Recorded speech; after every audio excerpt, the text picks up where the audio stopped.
Please welcome CBS News White House Correspondent, President of the White House Correspondents Association, Weijia Zhang.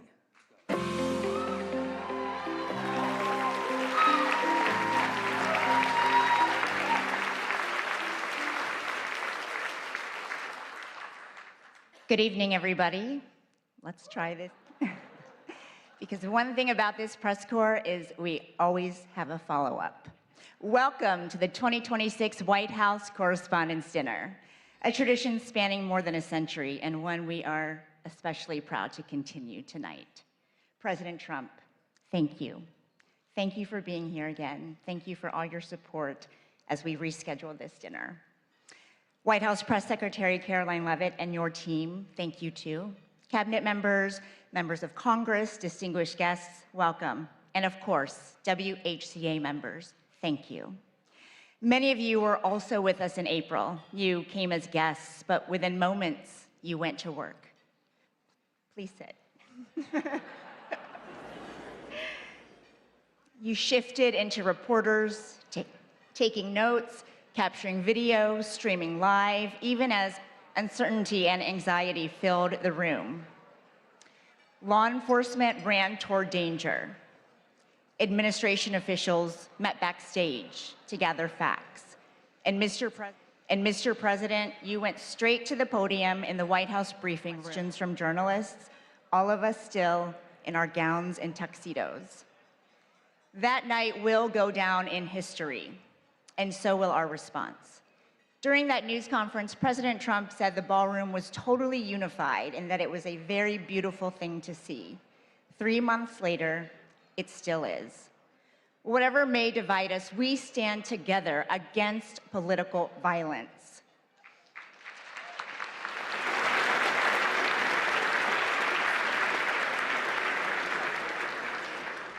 An assassination attempt on our president is an attack on democracy itself. Tonight,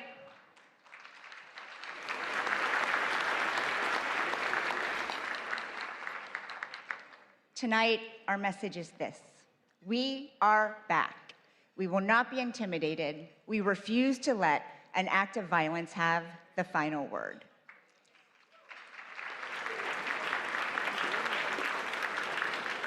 Later, we will honor people whose courage and grace in April prevented the evening from becoming much worse. We'll also celebrate the exceptional work of our colleagues, the students who want to join our ranks, and the First Amendment that protects it all.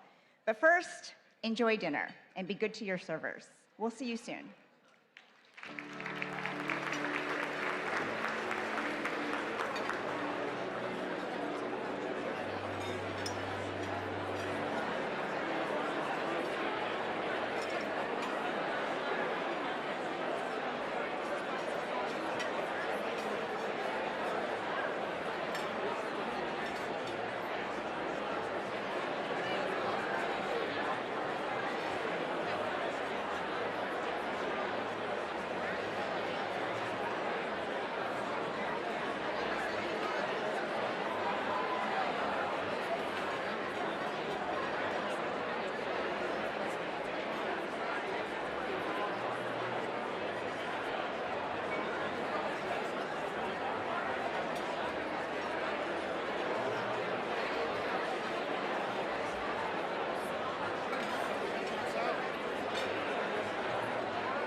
welcome back to the podium from CBS News, the president of the White House Correspondents Association, WHCA.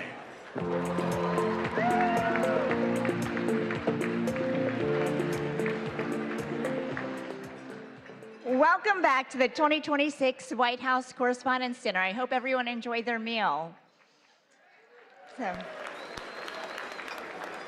Since Calvin Coolidge became the first president to attend this event in 1924, nearly every sitting president has joined us at some point in their term.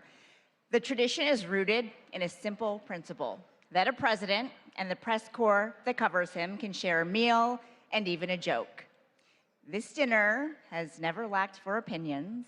I know everyone has a lot of feelings about it, even under normal circumstances, and people ask, should it still exist? But every year, we pack the room. In fact, we just did it twice.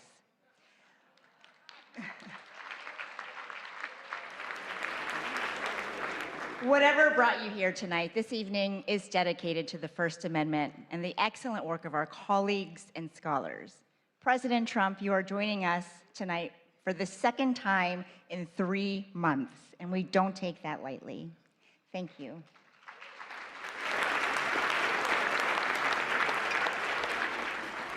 Thank you again to Press Secretary Caroline Leavitt and the White House press team.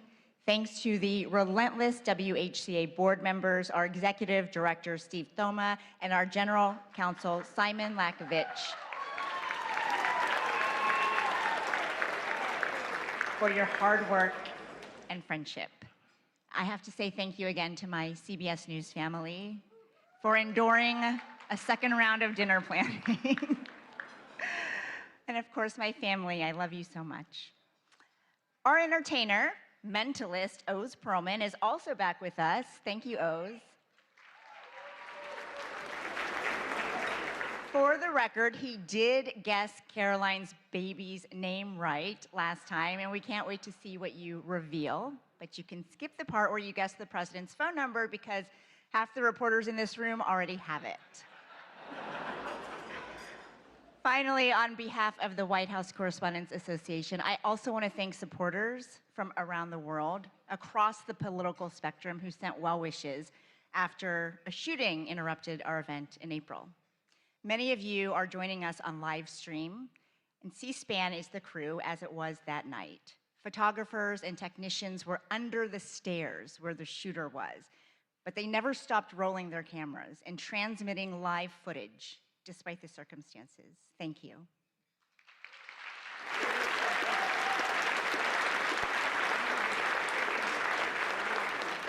That night tested all of us, but it revealed something worth fighting for. While journalists in the ballroom were gathering facts and getting them to the public, I got a rare glimpse of something few of us ever see in real time. In a holding room, President Trump was huddled with members of his cabinet, asking questions, finding the best way to share the answers with everyone, which is our job description too.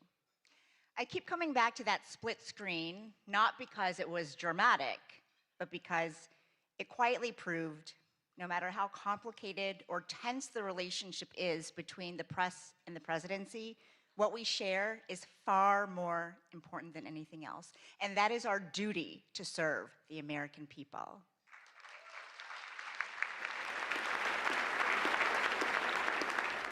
As our country continues to celebrate 250 years of its extraordinary story, this gathering is further proof that the American press endures with it.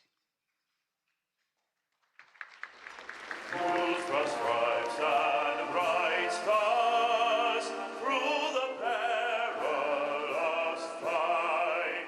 The White House Correspondents' Dinner was to be a night celebrating the First Amendment and 250 years of surviving, thriving, and overcoming our nation's many unthinkable challenges. Welcome to the 2026 White House Correspondents' Dinner. But that celebration was stopped by a single gunman in an apparent attempt to assassinate the president. I heard the loud bangs that were going off. It was extremely frightening. I was only a few feet away. We were all told people to just get under the tables. And at first, some of the White House officials did too. A whole rush of people started to come up towards the front door. On a night when we are thinking about the freedoms in the First Amendment, we must also think about how fragile they are. And that was very unexpected. The president and the White House press corps proved resilient. This was an event dedicated to freedom of speech that was supposed to bring together members of both parties with members of the press. And in a certain way, it did. So we are together again tonight, proving our resolve and unyielding fortitude. And to celebrate America at 2:50.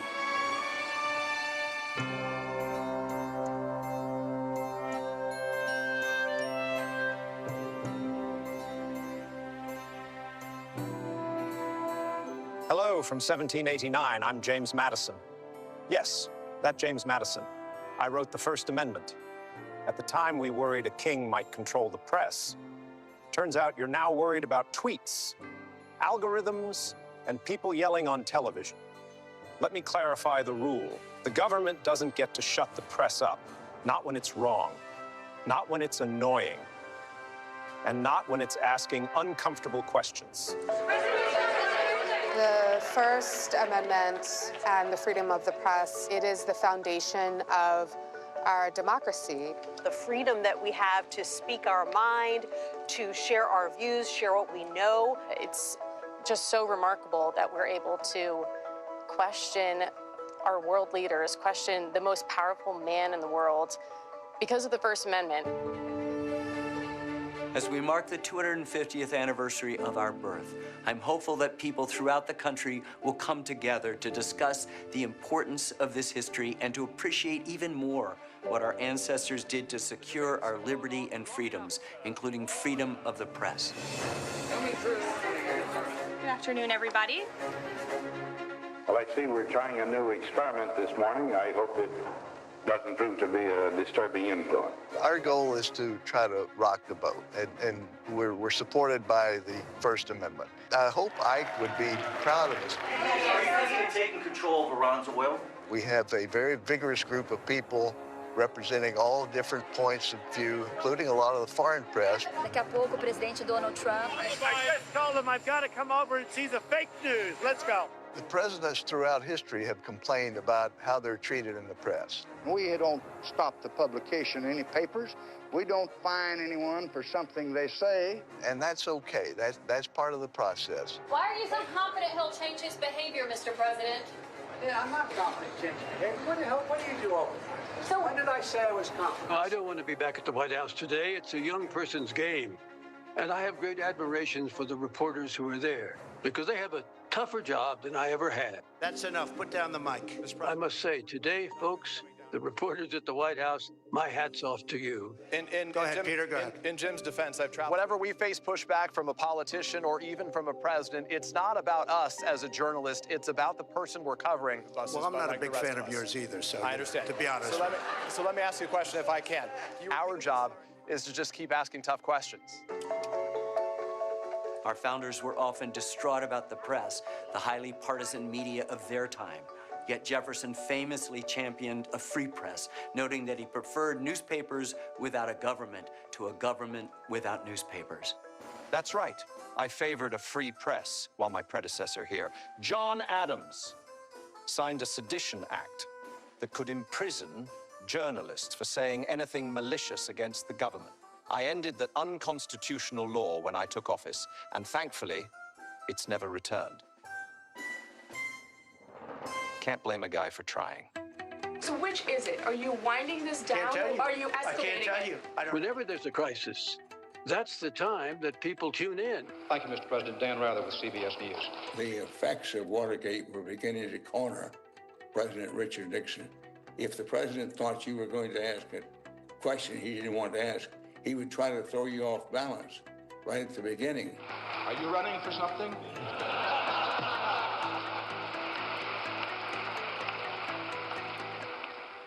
No, sir, Mr. President, are you? Mr. President, in talking about the continuing recession tonight, you have blamed mistakes of the past. and you blame the Congress. Does any of the blame belong to you? Yes, because for many years I was a Democrat. Why did you really want to go to war? When we push them to answer questions on the record, they have an opportunity to explain their reasoning, explain their thinking, explain their goals. Can you tell the country, sir, why you are content with all the fanfare around this deal to leave the conscience of this nation and the strength of this nation unaccounted for in relation to these 4 Americans? The notion that I'm content, Major, that's nonsense. And you should know better. Hello, everybody. Have a good trip. Well, you can't fall asleep on Air Force One because you never know when the president's going to come back and take questions. It's going to be a very long trip, right? Dan Compton, who's been with the president all day, is on the phone from Nebraska. On 9/11, I was part of that small travel pool that the White House agreed to take on what was a 10-hour odyssey. The president might be a target as well, and that is why he has come to as secure a place as he could. The White House made sure that we had phone connections and that we had access to the president. It worked exactly the way it should. So I dialed President Trump's number, and he picked up, just like anybody else. I just got off the phone with President Trump. It was a roughly 9-minute phone interview. I've covered 5 different presidents. I have never seen one other than Donald Trump who regularly takes phone calls from reporters. New media is massively important to our country. Here's what you missed if you weren't tuned in. We utilize social media to help people understand what we're talking about, breaking it down in digestible ways so that they can understand even the more nuanced news that's going on here at the White House. And today we went through the Rose Garden into the Oval Office to see every single outlet that's at the White House is shaping the national news. All of these outlets have a place here, and all of our audiences deserve to know what's going on in our country and in this White House. I don't think it's unusual for a president to be criticized. That seems to be one of the things that go with the job. As we look back over history, almost without exception, the better presidents at the end of their term have actually thanked the press in the spirit of, you had your job to do, I had my job to do, and that's the way the country goes together. Truth be told, in the greater scheme of things, you are, I hesitate to say this, more essential to that common pursuit than I am. And that's why freedom of the press is and must always be above politics. My friends say, what is it like to deal with the press corps? I said, these are just people that are trying to do the best they possibly can. You're not supposed to be sycophants. You're supposed to be skeptics. You're supposed to ask me tough questions and make sure that we are accountable to the people who sent us here. And you have done that.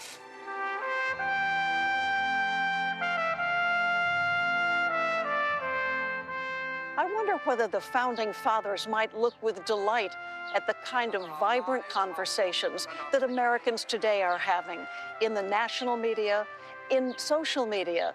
It's a very vibrant conversation that has its roots 250 years ago.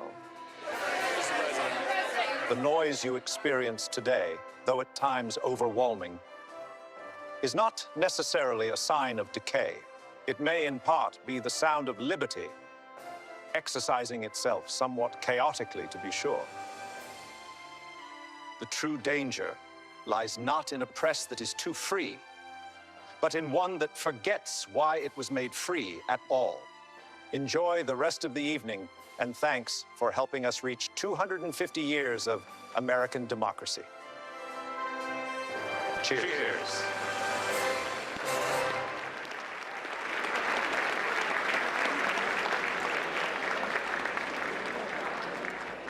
Thank you, founders. What a powerful reminder. By the way, that was AI, in case you missed it. What a powerful reminder that generation after generation, White House correspondents have the privilege of writing the first draft of history. Serving as president of our association has been one of the great honors of my life. And as my final act, I was determined to carry out one more event to highlight the strength of our press corps. I am honored to preside over this dinner, but I do have a fact check because technically my last day in office was last week. Our next chapter is in amazing hands with one of the fiercest women I have ever known. She is my wonderful friend, my partner in 2026-2027 WHCA President Jackie Heinrich, who I have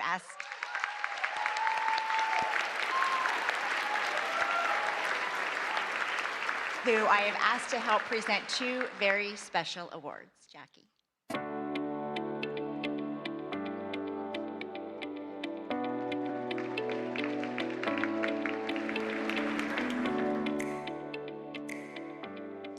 Thank you, Ouija, and good evening, everyone. Before anything else, I want to recognize Ouija Jiang for her leadership, her unwavering commitment to this press corps. Ouija, you have really represented this association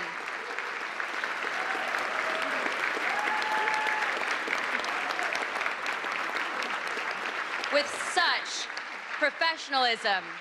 There we go. There we go. Just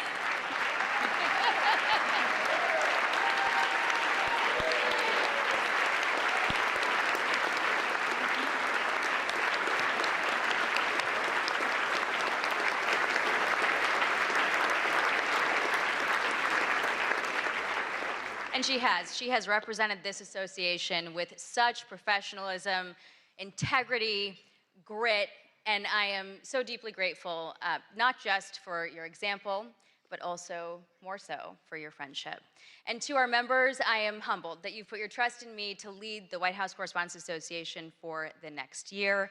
And I look forward to working alongside all of you as we continue our shared mission, pursuing the facts without fear or favor, and exercising the freedoms protected by the First Amendment in service of the American people.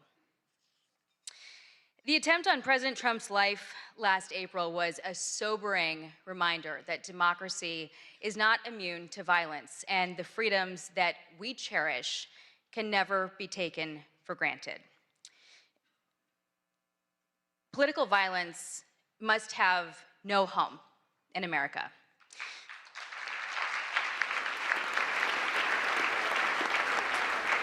And journalism can serve us well to broaden understanding, to shed light, and to inform our decisions, especially in this age of fast-moving information that can reinforce our divisions.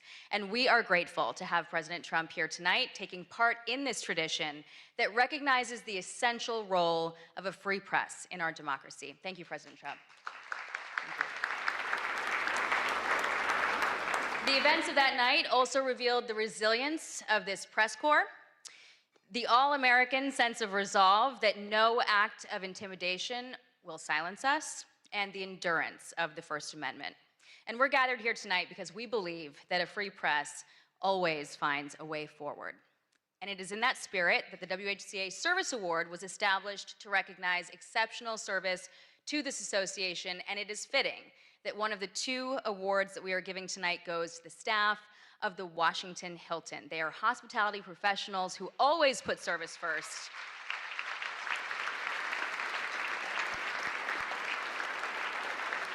As harrowing events unfolded that night, their courage was on full display. The kitchen workers, the ballroom wait staff remained at their posts. When President Trump urged that the evening should continue, they prepared to serve more than 2,600 guests while they were still processing the shock alongside all of us. And when the Secret Service made the necessary call to postpone the remainder of the program, they immediately pivoted, preserving every unserved meal and donating them to local shelters.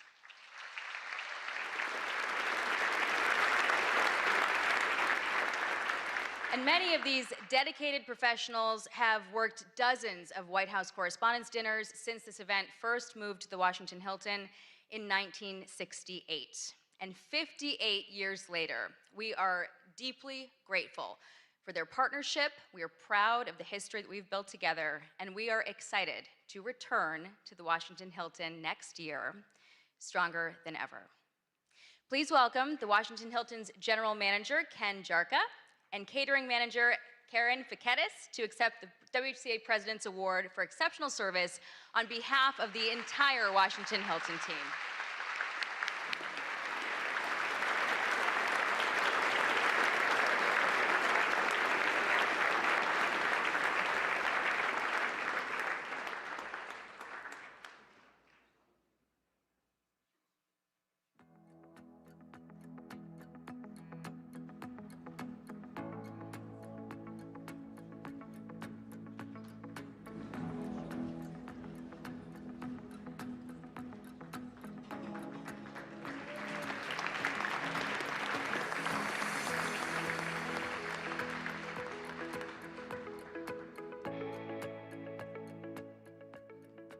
Congratulations, and thank you, Jackie.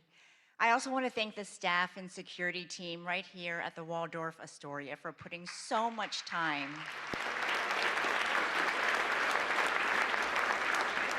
and care into helping us plan this event in a very short notice. That evening in April did not unfold as planned, but it ended exactly like it was supposed to. 2,600 guests, plus hundreds of others who were working that night, got to go home unharmed. And that was made possible by the brave men and women of law enforcement and the United States Secret Service.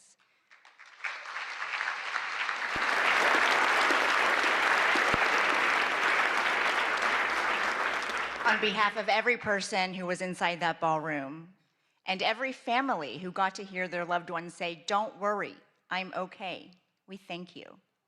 One officer placed himself directly in harm's way and engaged the armed suspect. Even after gunfire struck his protective vest, he stayed in the fight, and the attacker was stopped. I know many of us have wondered, what if he hadn't acted in that exact way? What if he had waited a few more seconds?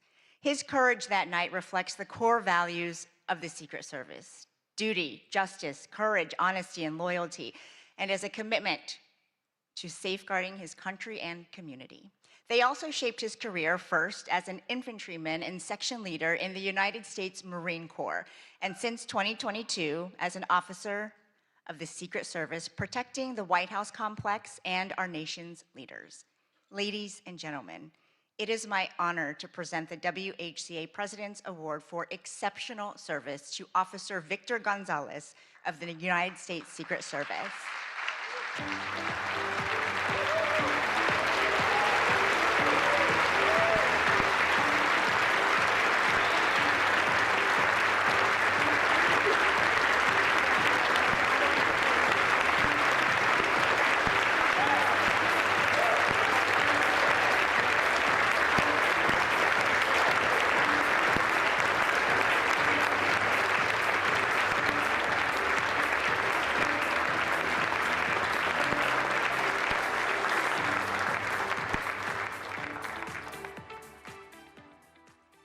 Thank you again, Officer Gonzalez, and to all the law enforcement officials who work around the clock to keep us safe.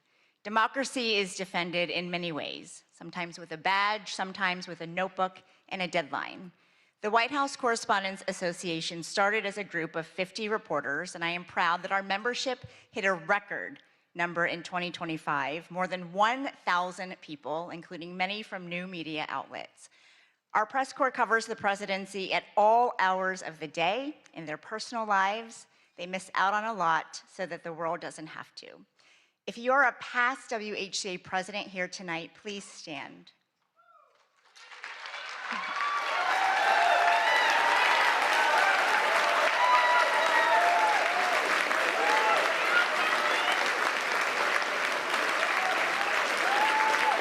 Former board members, please stand. Our chief White House correspondents, please stand.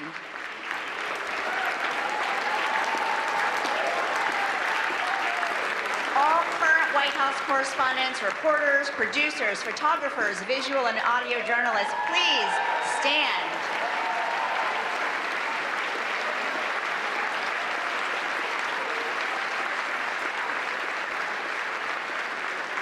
And tonight, I also want to salute our colleagues in the Pentagon Press Corps. Your work is invaluable, especially as our nation is at war. Please stand.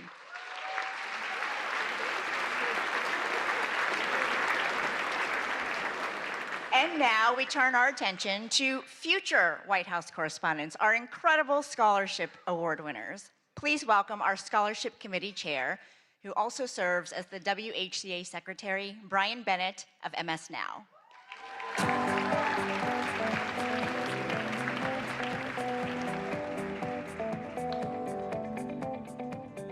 Hello, everybody. It means so much to be back together tonight. This is the part of the dinner each year that I look forward to the most. We have an incredible group of young journalists with us who are the recipients of this year's White House Correspondents Association scholarships. Since 1991, the WHCA has awarded scholarships to hundreds of journalism students. This year, we are helping fund the education of 30. Let me pull out my remarks here.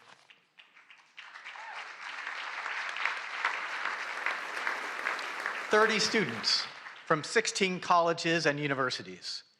They are from schools all over the country: Arizona, California, Illinois, Iowa, Maryland, Missouri, New Jersey, New York, Ohio, Puerto Rico, Tennessee, Virginia, Washington, D.C. We have important partners who extend the reach of our giving, and you all are a part of that. The WHCA and our partners went to great lengths to make sure as many of our scholars as possible could be here tonight with us. And I'm happy to say that 26 out of the 30 of them were able to return for the second dinner.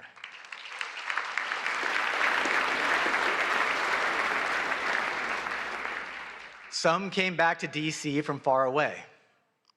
Many were already here in Washington for the summer for journalism internships. When the April dinner was interrupted by the shooting, a lot of the scholars did what journalists do in dangerous situations. They started reporting, and they reported for their college newspapers. They are already showing their commitment to the work that we are all here to celebrate. Our dinner is the primary fundraiser for our association and our scholarships, and because of that generosity, we were able to increase the amount of several scholarships this year. Thank you for being a part of this and supporting this work. And we also want to say thanks to the America 250 Commission for your generous donation to our scholarship fund. The scholars not only receive financial help to pay for school. Earlier this year, they had a tour of the White House, and they met with White House officials. They spent an afternoon with dozens of senior journalists who cover the White House, and they were paired with mentors, working journalists from the White House Correspondents Association, who make a year-long commitment to offer advice and encouragement. We all had people along the way who helped make us better. And the WHCA Scholarship Program is a way that our association gives back and helps strengthen a new generation of journalists. Because of the commitment and your support, past WHCA scholarship recipients are now doing amazing things in journalism. We tracked some of them down to tell us about their work today.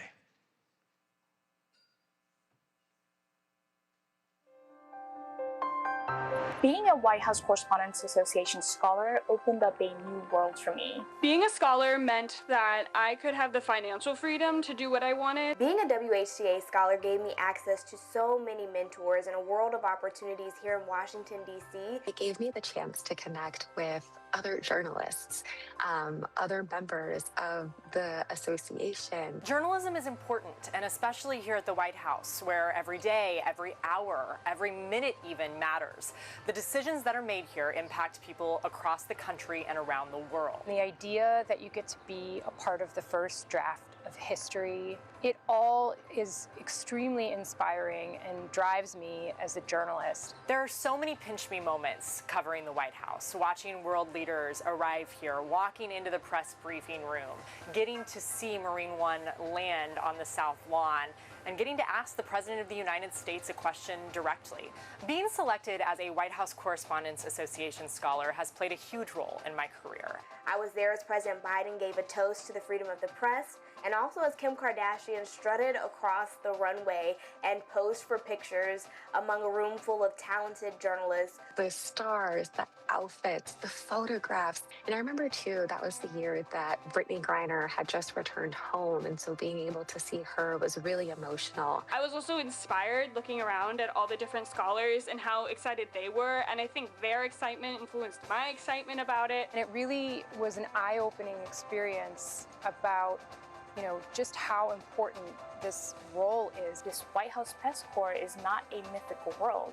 it exists and it is something that I can aspire to be a part of. And I owe a lot of credit to the WHCA for getting me here. So many journalists involved in this organization were willing to chat with me, to invest in me. And it's a cycle because of what they were able to pass on. I hope that I can play a role in doing that for the next generation as well.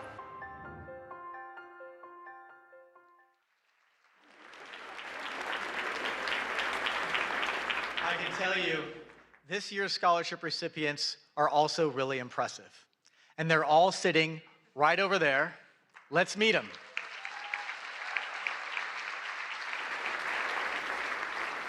Please stand as I read your name. From American University, Louisa Clausen.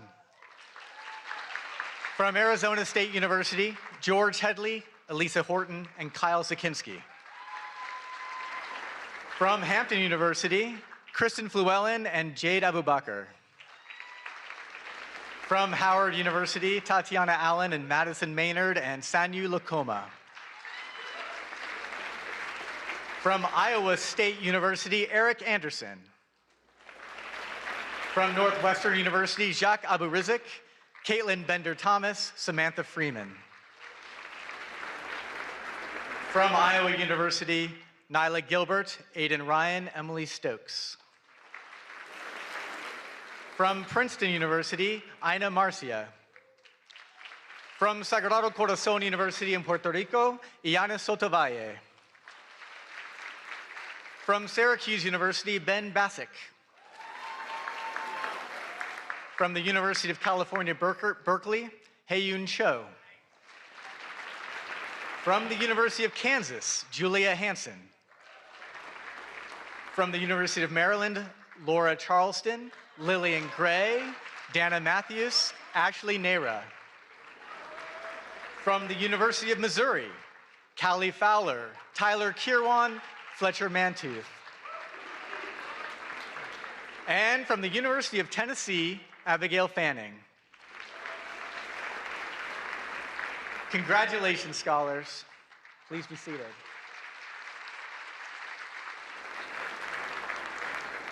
There's one more scholarship that requires special attention. This year, we've added a new scholarship at New York University that has been named in honor of the legendary CBS News White House correspondent, Mark Knoller.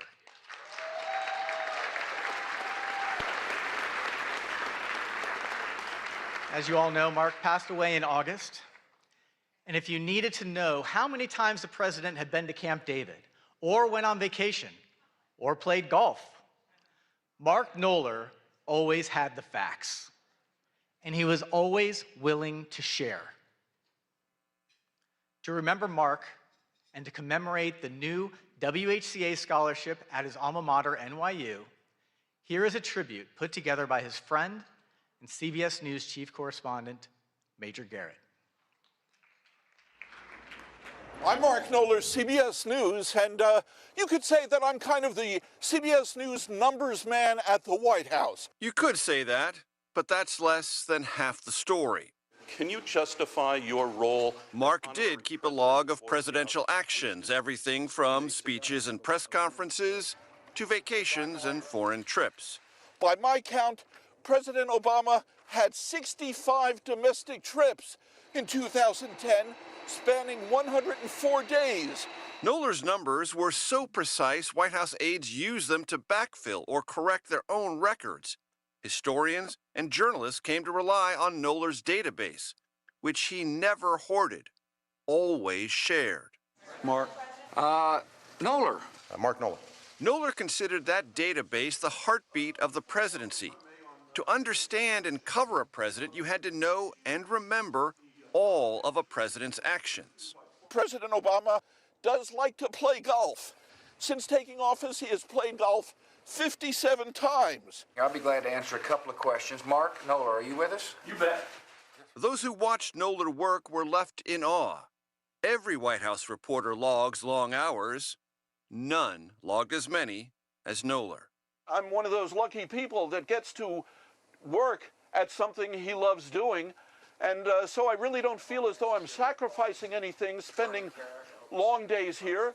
Prolific and accurate reporting mark Knowler's hallmarks, which serve the presidency and the nation well.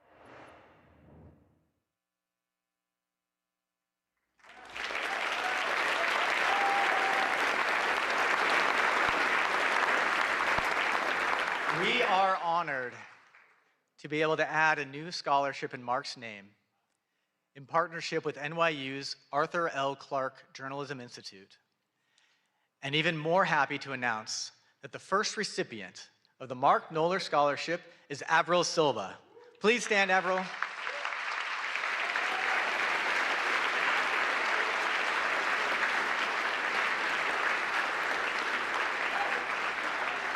Ladies and gentlemen, this year's WHCA Scholarship students.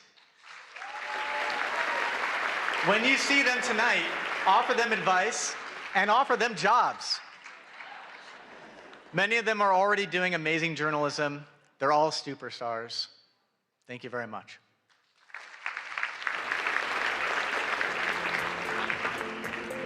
Please welcome the chief correspondent for ABC News, the co-anchor of ABC's This Week, and a former president of the White House Correspondents Association, Jonathan Karl. Not quite yet, actually. Sorry about that. John, you're gonna have to wait a second. We have a lot to celebrate this evening, everyone. We want to give a special thanks to those who value the work that we do, the freedoms that we stand for, including Paramount, the Emerson Collective, and the Knight Foundation. All of them made donations to the WHCA after our April dinner was interrupted. And it is, by the way, our one fundraiser of the year. Their support will help our scholarship programs and our general operations in the next year. Thank you all very much.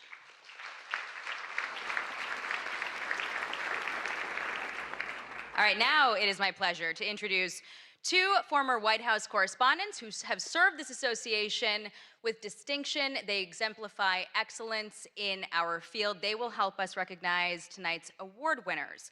Jonathan Karl is the chief Washington correspondent for ABC News. He is the co-anchor of This Week, and he is a former president of the WHCA. He's got over 3 decades of experience in Washington. He's covered 4 presidents, 14 press secretaries, and just about every major beat in the city. And through it, he has earned many of journalism's highest honors, including some of the very awards that we are presenting tonight. But first, to recognize our journalism awards, we have one of the country's defining voices with us tonight, Wolf Blitzer.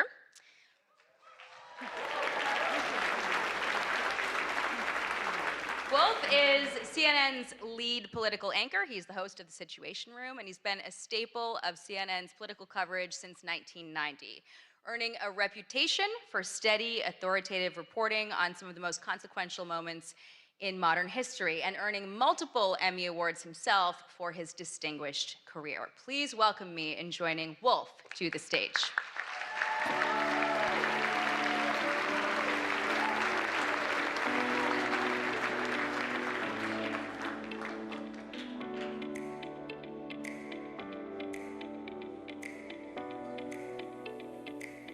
I'm standing up. Thank you very much for that really nice introduction. I'm so grateful, I'm so honored to be with all of you this evening.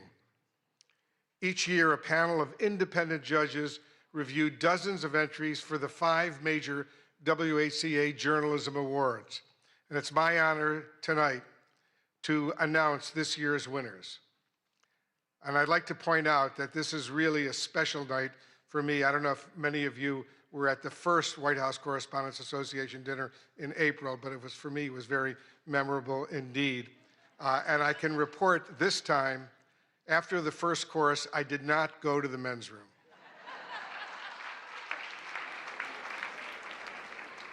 I've been to this dinner over these many, many years. I spent 7 years as a White House correspondent, and I just want to remember with real excitement and passion who often came with me to these dinners over these many years, and that was the man who hired me at CNN, the man who created CNN, the late Ted Turner, who recently passed away.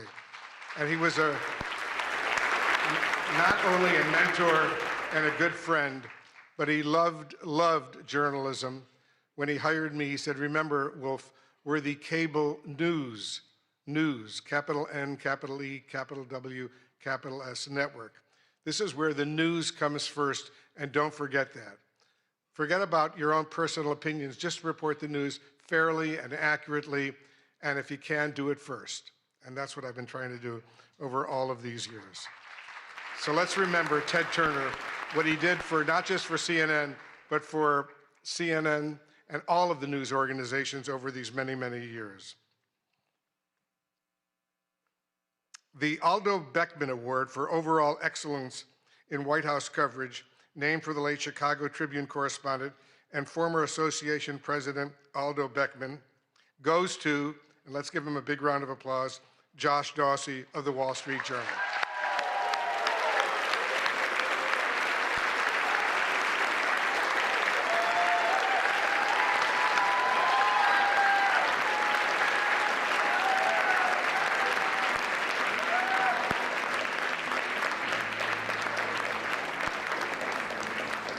The judges said Josh Dawsey shows us how power works inside the presidency.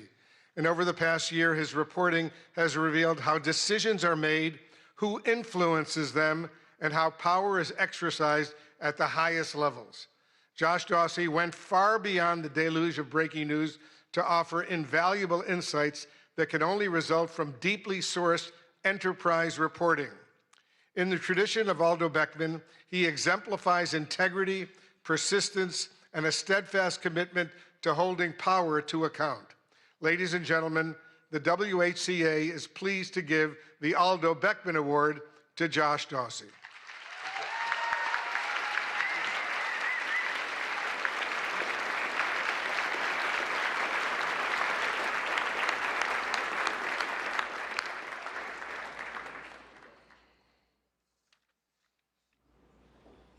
Let's continue with the awards. Thank you. The WHCA gives out 2 awards for reporting under deadline pressure, one for print and one for broadcast. This year's print winner is Amr Madhani and Zeke Miller of the Associated Press.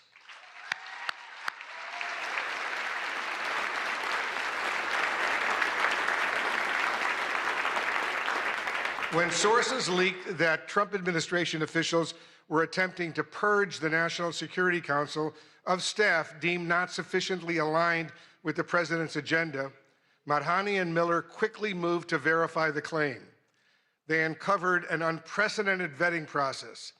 NSC staffers were asked about their past political contributions, voting records, and social media posts as a gauge of loyalty to the president. Ultimately, more than 150 NSC aides were removed, resulting in the loss of considerable foreign policy expertise. The story that Madhani and Miller produced is as consequential as it is revelatory.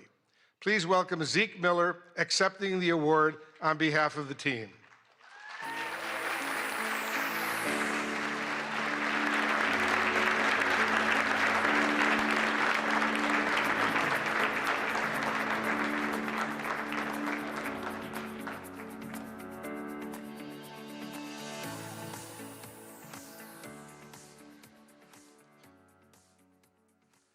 Now the Broadcast Award for Excellence Under Deadline Pressure. And this year's winner is my colleague and very good friend, Caitlin Collins of CNN.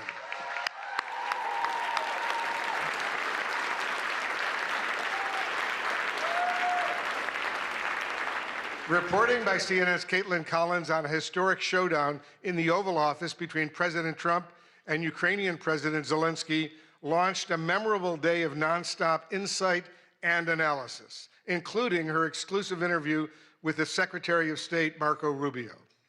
Judges were awed by the depth of knowledge, access, and context that Caitlin brought to coverage of a meeting that unraveled before the world's eyes. The WHCA is pleased to honor the deadline reporting of CNN's Caitlin Collins.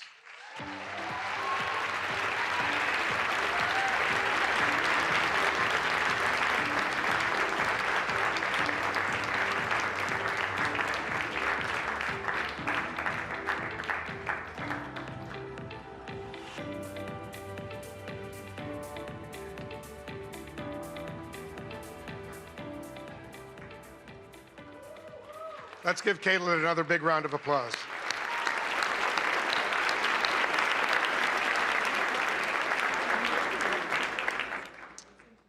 And now the award for excellence in presidential news coverage by visual journalists. This award recognizes a video or photojournalist for covering the presidency at the White House or in the field. And this year's award goes to Andrew Harnick of Getty Images.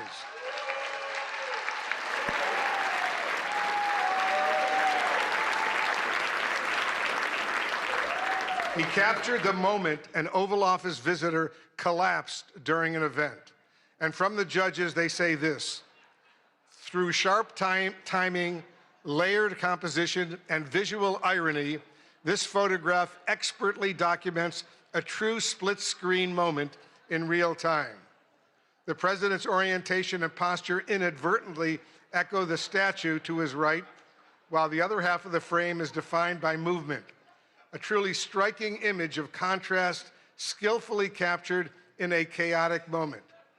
Please join me in congratulating Getty Images photographer Andrew Harnick, who also represents still photographers on the WHCA board.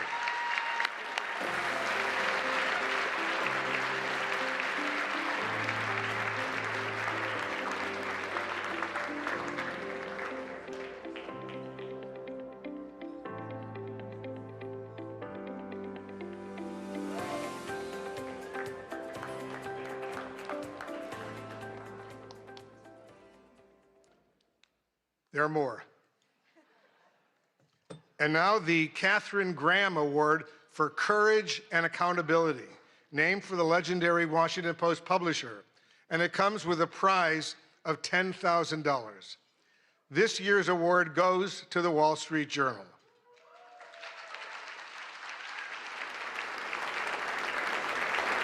The Journal's courageous reporting on President Trump's past relationship with financier Jeffrey Epstein triggered the release of the so-called Epstein files, thousands of documents that might otherwise have remained hidden from the public.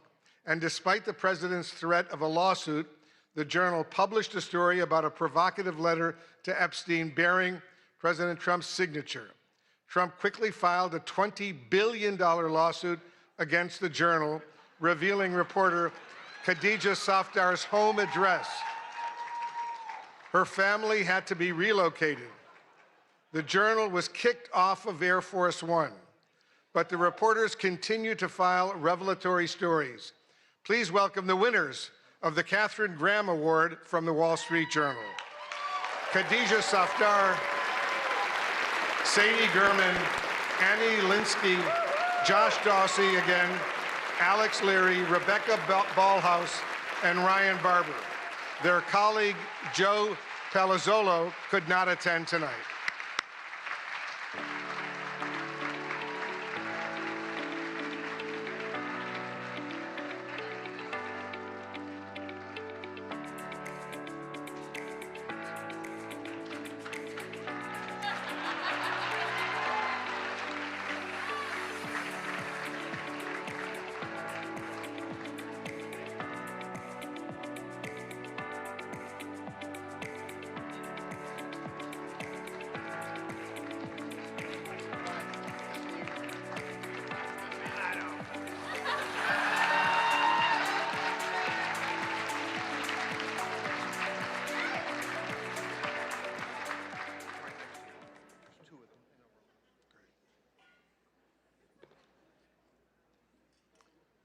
The Collier Prize for State Government Accountability is presented by the University of Florida College of Journalism and Communications. And this is the award's 7th year at dinner, and it comes with a check for $25,000. It's a lot of money. This year's award goes to CARE 11 in Minneapolis for its investigation, Housing Hustle. The investigation exposed a massive organized fraud scheme within Minnesota's Housing Stabilization Services Program, a Medicaid-funded safety net meant to help people with disabilities and those facing homelessness find and keep housing. Reporter A.J. Legault uncovered ethical and oversight breaches at the highest levels. The investigation drove sweeping state reforms and waves of federal probes and charges, said one Collier juror. KARE 11's rigorous and piercing investigation of Medicare fraud had undeniable impact, including the suspension of more than 130 companies from the ability to bill Medicaid, the state terminating the HSS program, the firing of the state official in charge, federal raids, subpoenas, indictments, and convictions, and enhanced screening, oversight, and suspension powers for regulators. Here to accept the award from KARE 11, our reporter A.J. Legault and producer Gary Knox.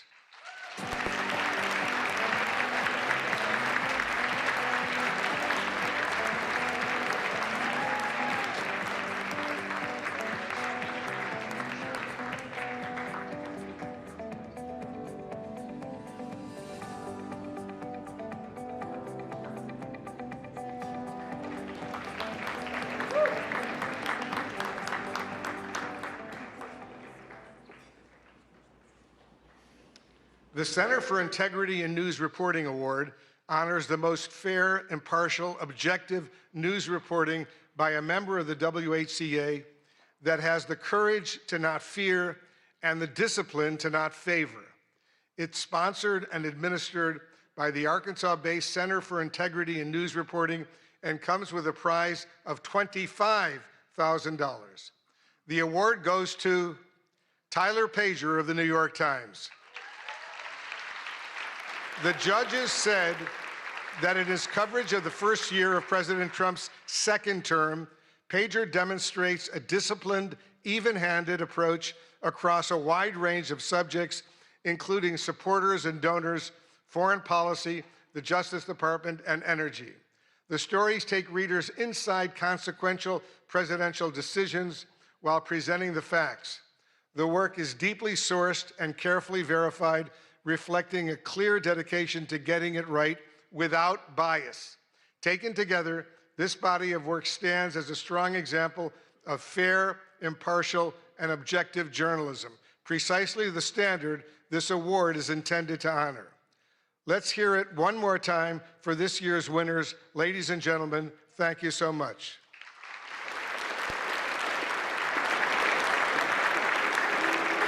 But before we do that, Tyler,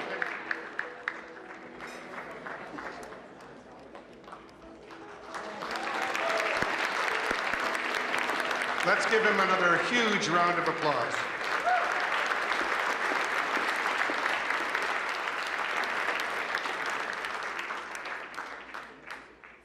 And it's now my pleasure to introduce my good friend, longtime colleague, Jonathan Karl.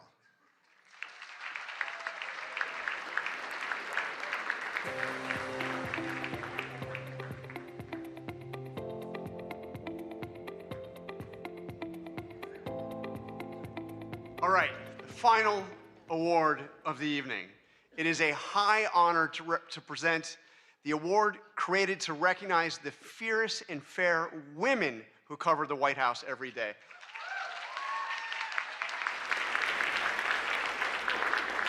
But first, I just want to give a big thank you to Weijia Zhang. Weijia, your leadership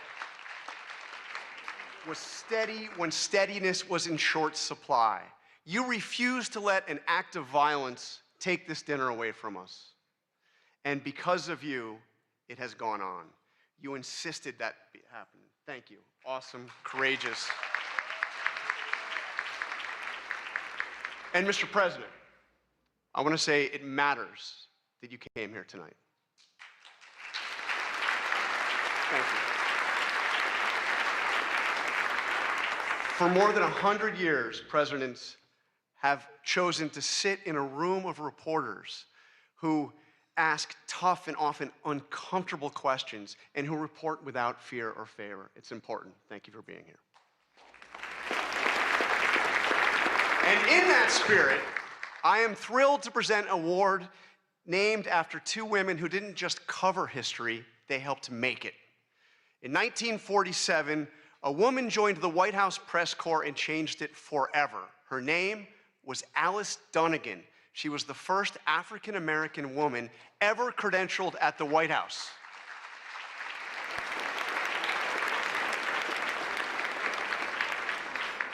And just a few years later, she was joined by Ethel Payne, and together they looked the most powerful man in the world in the eye and demanded answers about civil rights for Black Americans. President Eisenhower didn't always welcome those questions, but Alice and Ethel kept going and kept showing up, and they kept asking. The WHCA Dunnigan Payne Award for Lifetime Achievement exists to honor their legacy and to recognize journalists who followed in their footsteps by breaking barriers for future generations. So tonight, it is a privilege to present the award to two women who did exactly that. In a field long dominated by men, Melissa Young and Susan Walsh each built extraordinary careers as photojournalists, not by waiting for doors to be open, but by bursting through them again and again for decades. Melissa Young, this one I know very well, she worked at ABC News for 44 years.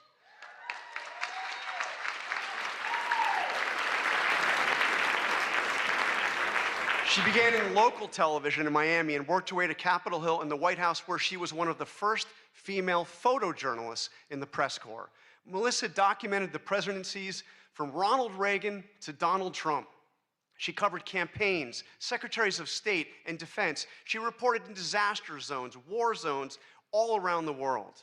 I worked side by side with Melissa for about half of those years, and I traveled to more than a dozen countries with her. I'm not going to mention the time I was briefly detained because that was on Capitol Hill and she came to my rescue.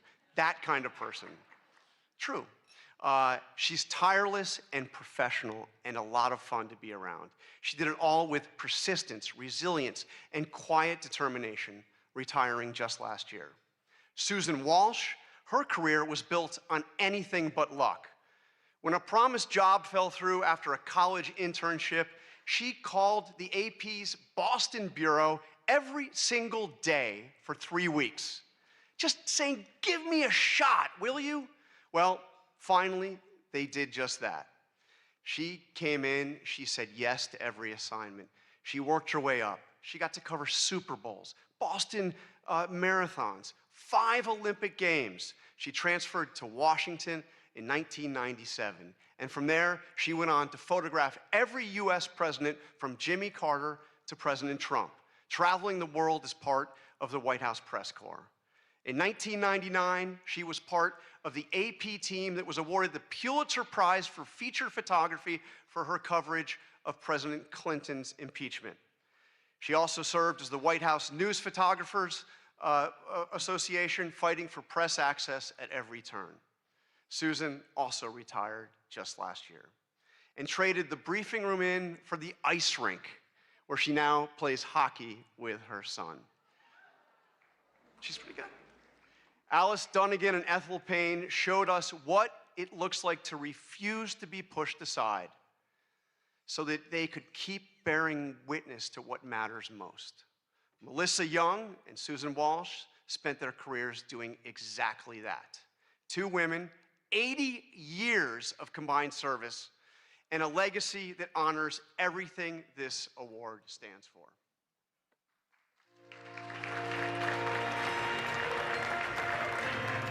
My job gave me purpose. I had a lot of fun.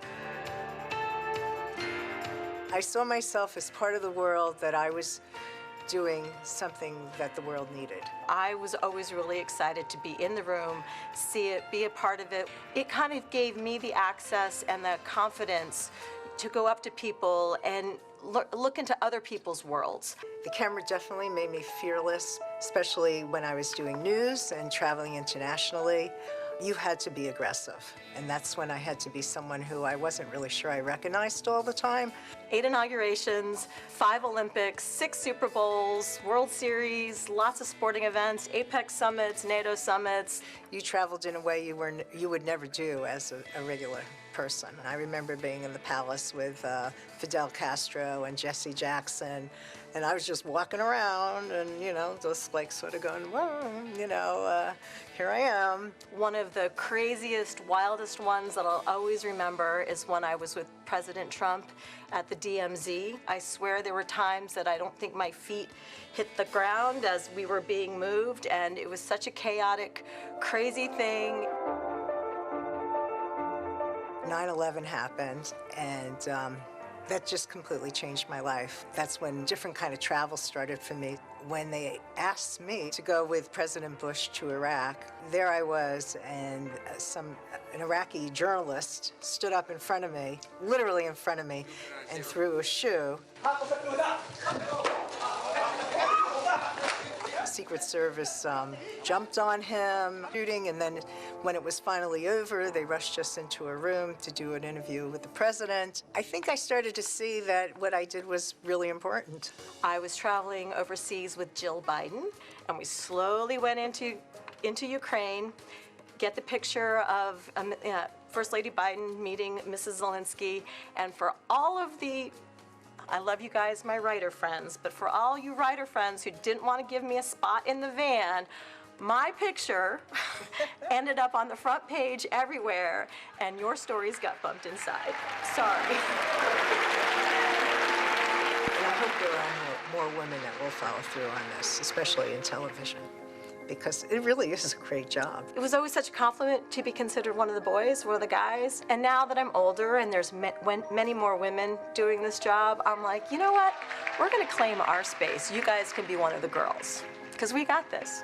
Yeah. We got this.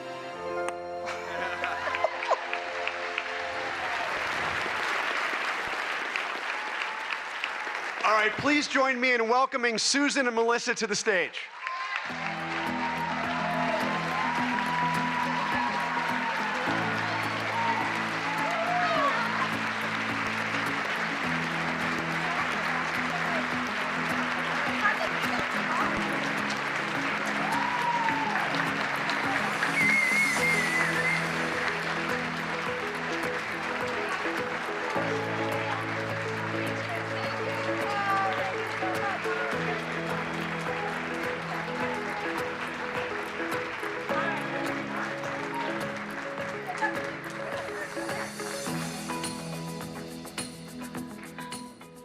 Can I say this is pretty awesome? I spent most of my career down in there, so I thank all the photographers and the photojournalists who had to cover this event. So it's really pretty cool to be up here and just kind of be a guest tonight. But they were gracious enough to give me an opportunity to say some things, so I'd like to say some things. First, Ouija, Jackie, and the entire Correspondents Board, I just want to thank you guys so much for selecting me this year, me and Melissa. I hope not to get emotional here. This award means like the world to me. Oh, I'm such a sucker. Sorry. I got this. This award means so much, not because it's named for two incredible trailblazing women, but because honestly, I felt that this association didn't always value what we did as photographers.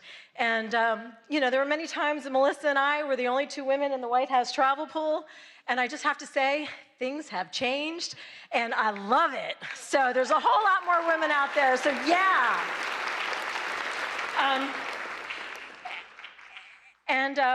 I do have a couple of shout outs.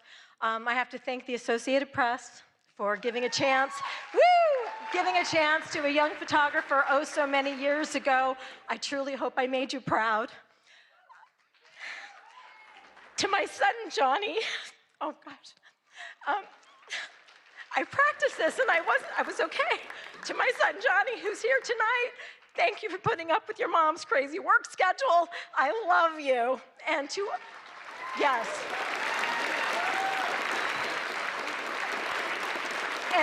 And to all my friends and colleagues that I've traveled the world with, your camaraderie, your support, and most importantly, your laughs have been absolutely the best. And in my retirement, I absolutely miss that the most. So thank you for all of that. And then finally, To all the journalists out there who are working incredibly hard to report the truth, despite access issues, insults, and subpoenas, keep it up. Your work matters, and we need you now more than ever. Thank you so much for all you do.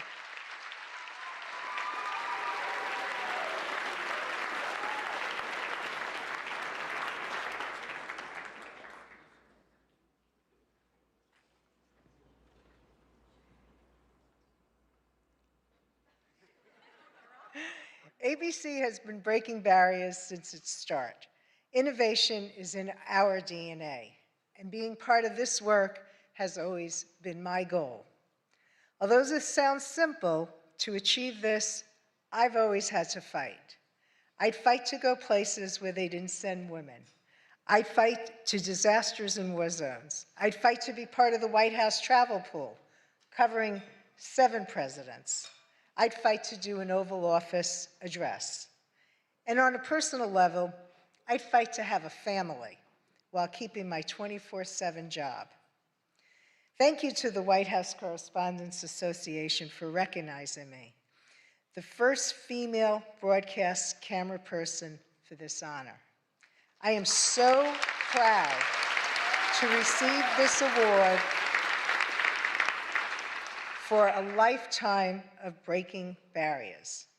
I've been fighting for 44 years to be the best at capturing all the action at the White House since Ronald Reagan. My advice, keep up the good fight and tear down those walls. Thank you.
Congratulations again to all of our honorees tonight. I am confident that one day our scholarship winners could be the ones taking home awards. After all, not that long ago, we were you. Young people passionate about journalism and determined to make it work.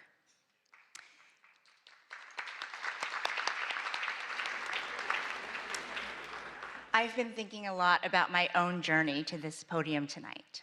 I grew up in rural West Virginia, in a town at the foothills of the Allegheny Mountains, a town called Buchanan, population 5,500. Those images of the devastating floods that you've been seeing are from my hometown. My heart, thoughts, and prayers are with everybody there. After my dad finished grad school at WVU, where he properly learned how to say, "Let's go Mountaineers," my parents decided to stay in the state to open a restaurant. It was such a treat when hunters came in and left deer meat as a tip. On Sundays after church, families packed into the dining room, all dressed up. My mom learned every customer's name, their favorite dishes. I worked the cash register, topped off glasses of sweet tea, and did my homework in the corner booth. A day like that seemed ordinary at the time. Looking back, to think that days like that could be considered ordinary is the most powerful reminder of how extraordinary America is. My dad came to the US as a student with just $67, or as Frankie might say, 6-7. My mom holding a small suitcase in one hand and a toddler, me, with the other. Yet they built a new life, a successful business, and a real future. Our Chinese restaurant was the first in my town. Of those 5,500 residents, the Chinese American population of Buchanan was 3, my mom, my dad, and me. Growing up there was not always easy. Most folks had never laid eyes on people who looked like my family, but far more often than not, the community was welcoming and generous. Turns out deer meat is great in a stir fry. In Mandarin, the word for America is 美国. It literally means beautiful country, and I love that. America the Beautiful was never only about her landscapes or landmarks. It has always been about the promise that no matter where you come from, you get a shot at chasing your dreams. My dreams began right there in that family restaurant. A small TV in the back was often turned to the news, my dad's go-to for learning more English. In the middle of dinner service, it was the CBS Evening News anchored by Dan Rather and Connie Chung. I was hooked. In middle school, I won a contest to be a student reporter for a national news show called Channel One. And when a local news crew came to cover it, they learned just how big my dreams really were. I hope to be the next Connie Chung and better. That's kind of hard, but that's my goal. And so I'm going to work very hard at trying to be a broadcast journalist.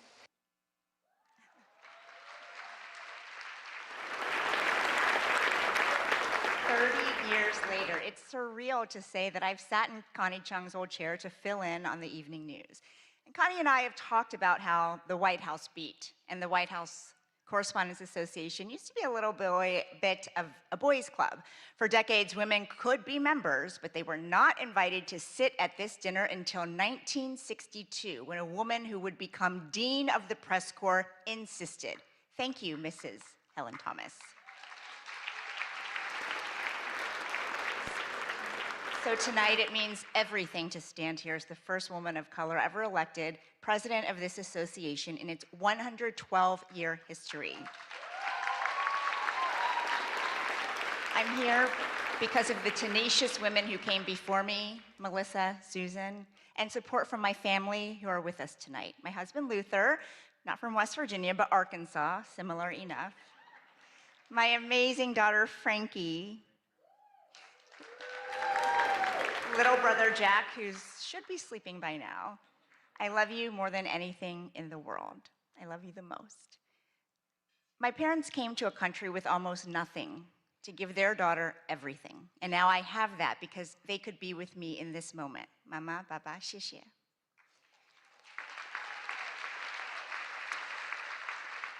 And sitting with them, my middle school video production teacher, Mrs. Diane Williams, who spent countless hours on my submission for that contest that changed my life.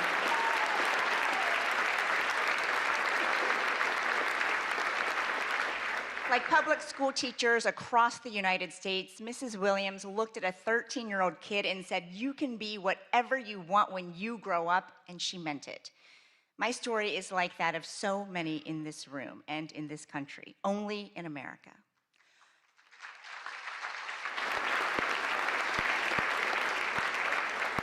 Only in America could a little girl born in China and raised in Appalachian coal country make her way to the Oval Office to ask questions of the President of the United States.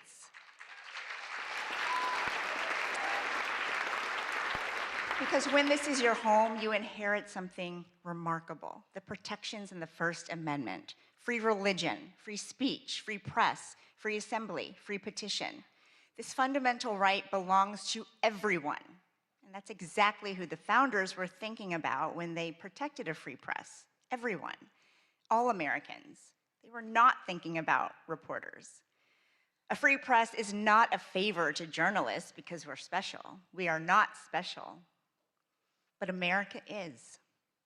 No matter who you are, the freedom to criticize without fear of being destroyed, that's not a bug in our democracy. It's supposed to be the feature. In 1786, writing from Paris, Thomas Jefferson told his friend back in Virginia, "Our liberty depends on the freedom of the press, and that cannot be limited without being lost." 5 years later, that thought was enshrined in the Constitution after Jefferson urged James Madison to include a Bill of Rights. Many founders couldn't stand the press. Some things never change. But they understood if our access is restricted, it's really the people's access to information that is limited. If the media faces government pressure or censorship, it's the people who end up knowing less. That was true then, and it's true now. But having press freedom comes with a tremendous responsibility. We can't demand accountability without practicing it. Criticism of the media can be unfair. It can also be legitimate. We get a lot right, but sometimes we get things wrong. We mistake proximity to power for understanding it. And at times, we get trapped in our own bubbles. There is a difference, though, an existential difference between criticizing the press and trying to undermine it. One is healthy, and it makes all of us better. The other is exactly what the founders hoped to prevent. Around the world, press freedom is not guaranteed. In many countries, reporters who criticize the government are detained without trial, their stories erased. In the worst cases, they never make it home. Tonight, we think about all of them, and we think about the protections that set us apart as a nation. Just 20 days ago, America turned 250 years old. The First Amendment is a big part of how she made it this far, and it falls on all of us to make sure it carries her through to the next 250 and beyond. President Trump, I've covered you for a long time, and so have many reporters in this room.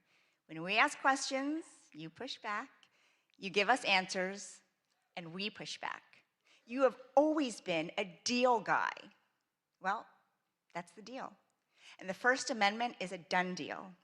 And that's what we toast tonight, the freedoms that brought us back together even after they were threatened. So let's raise a glass to what makes ours a beautiful country.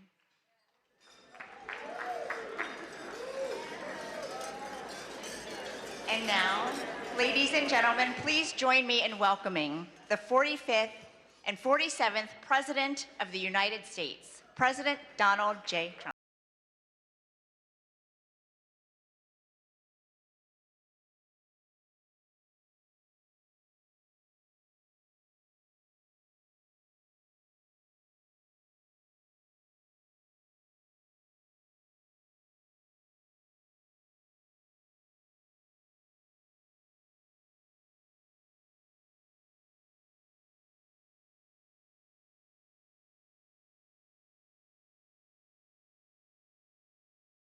Not been an easy evening, all these awards.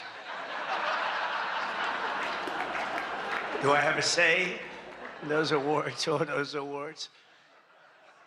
But it's great to be back at a place that I know very well because I built it.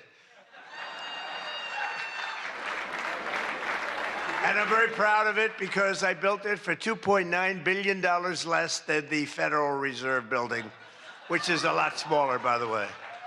Figure that one out. But I am delighted to be here at the White House Correspondents Dinner. Amazing people, a lot of people that I like. Some I don't like at all. But I respect most of them. I must say that you do a great job, amazing job, and it's an honor. As I said 3 months ago, the show must go on. We were backstage, and we both wanted to just have it go on, whether it was 2 o'clock, 3 o'clock in the morning, it didn't matter. But in the end, it made more sense to do it the way we're doing it.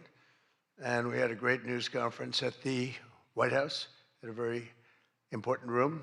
And you did very well. I think we all did very well. It was a hell of an evening, I can tell you that. Won't soon be forgotten. And I think a lot was learned from that evening. Tremendous amount was learned about security and about other things, the dangers of what we all do. But just like my presidency, the second time is always better. It's always better. And the third time will be better yet. I'm only kidding. From the earliest moments after the attack on our dinner last April, I knew we had to reschedule this event as soon as possible. We had to do it very quickly, and we met very quickly, and we figured something out. But the attempted mass murder at the Washington Hilton, that's what it could have been, was an assault on our democracy itself. A very serious situation. Many of you were there with me, and some showed extreme bravery, like Pete Hegseth, Steve Miller, Tom Homan. Really? They were standing on tables, and most of you were under the tables, okay? But they did. They showed. I saw every one of them that was standing up in those tables. I didn't know if they were brave, if they were smart, if they were stupid as hell. But they were on those tables in some cases, and there were a lot of different feelings going on in the room at that moment. But after hearing the gunshots, many people yelled, "Get down, get down," which caused Nicki Minaj to start twerking. Do you believe it? Get down. She's the only one that really understood what that meant. It's quite an evening. But tonight we come back together to answer that heinous attack with unwavering resolve.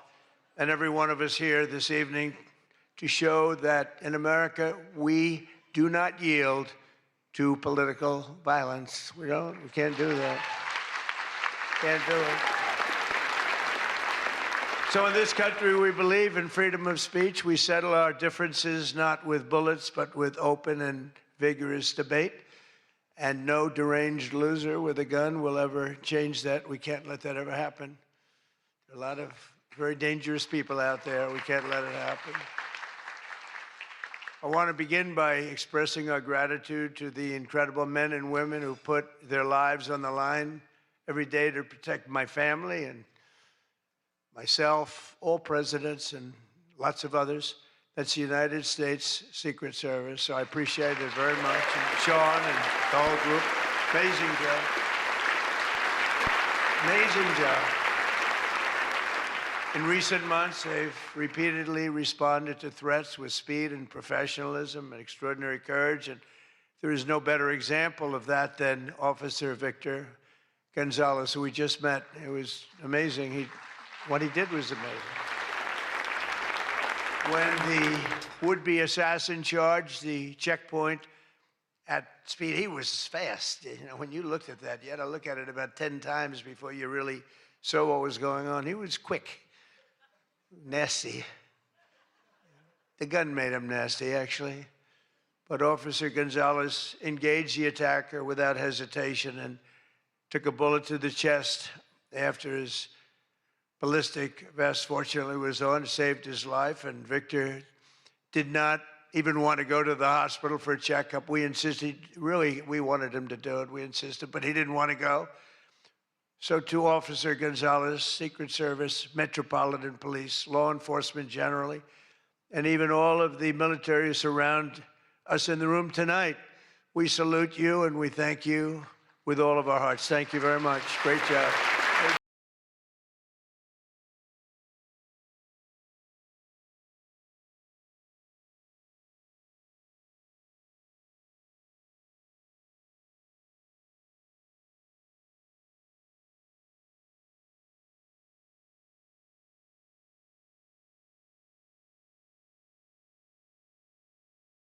This has not been an easy evening, all these awards. Do I have a say in those awards, all those awards? But it's great to be back at a place that I know very well because I built it. And I'm very proud of it because I built it for $2.9 billion less than the Federal Reserve building, which is a lot smaller, by the way. Figure that one out. But I am delighted to be here at the White House Correspondents Dinner. Amazing people, a lot of people that I like. Some I don't like at all. But I respect most of them, I must say that. You do a great job, amazing job, and it's an honor. As I said 3 months ago, the show must go on. We were backstage, and we both wanted to just have it go on, whether it was 2 o'clock, 3 o'clock in the morning, it didn't matter. But in the end, it made more sense to do it the way we're doing it. And we had a great news conference at the White House, in a very important room. And you did very well. I think we all did very well. It was a hell of an evening, I can tell you that. Won't soon be forgotten. And I think a lot was learned from that evening. A tremendous amount was learned about security and about other things, the dangers of what we all do. But just like my presidency, the second time is always better. It's always better. And the third time will be better yet. I'm only kidding. From the earliest moments after the attack on our dinner last April, I knew we had to reschedule this event as soon as possible. We had to do it very quickly, and we met very quickly, and we figured something out. But the attempted mass murder at the Washington Hilton, that's what it could have been, was an assault on our democracy itself. Very serious situation. Many of you were there with me, and some showed extreme bravery, like Pete Hegseth, Steve Miller, Tom Holman. Really? They were standing on tables, and most of you were under the tables, okay? But they did. They showed. I saw every one of them that was standing up in those tables. I didn't know if they were brave, if they were smart, if they were stupid as hell. But they were on those tables in some cases, and there were a lot of different feelings going on in the room at that moment. But after hearing the gunshots, many people yelled, "Get down, get down," which caused Nicki Minaj to start twerking. Do you believe it? Get down. She's the only one that really understood what that meant. It's quite an evening. But tonight we come back together to answer that heinous attack with unwavering resolve.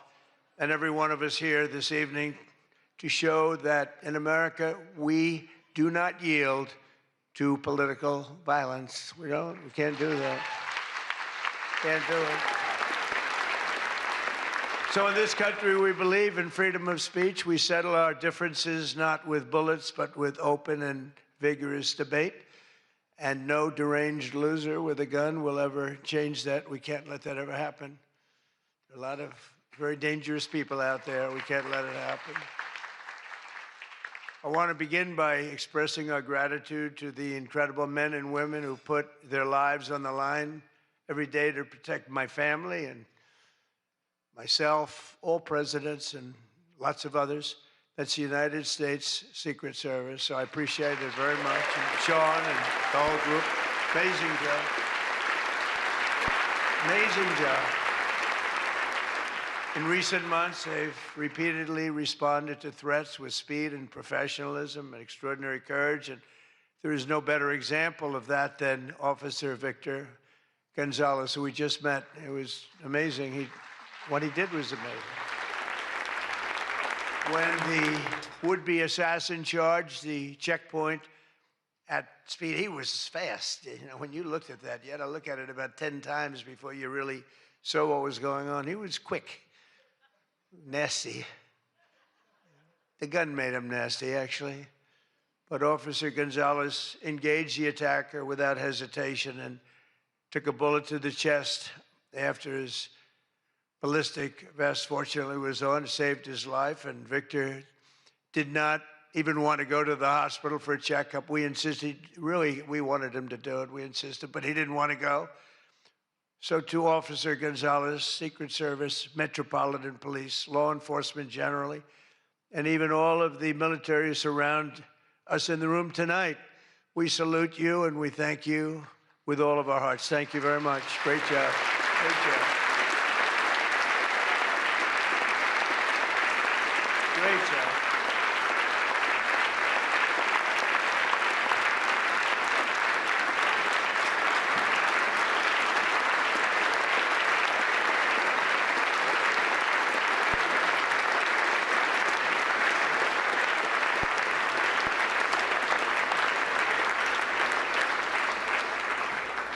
These are great people. So this evening we're picking up right where we left off, so let's have a little bit of fun, you know. I said, what do we do here? Is this supposed to be fun? Am I supposed to be serious? Am I supposed to be a comedian?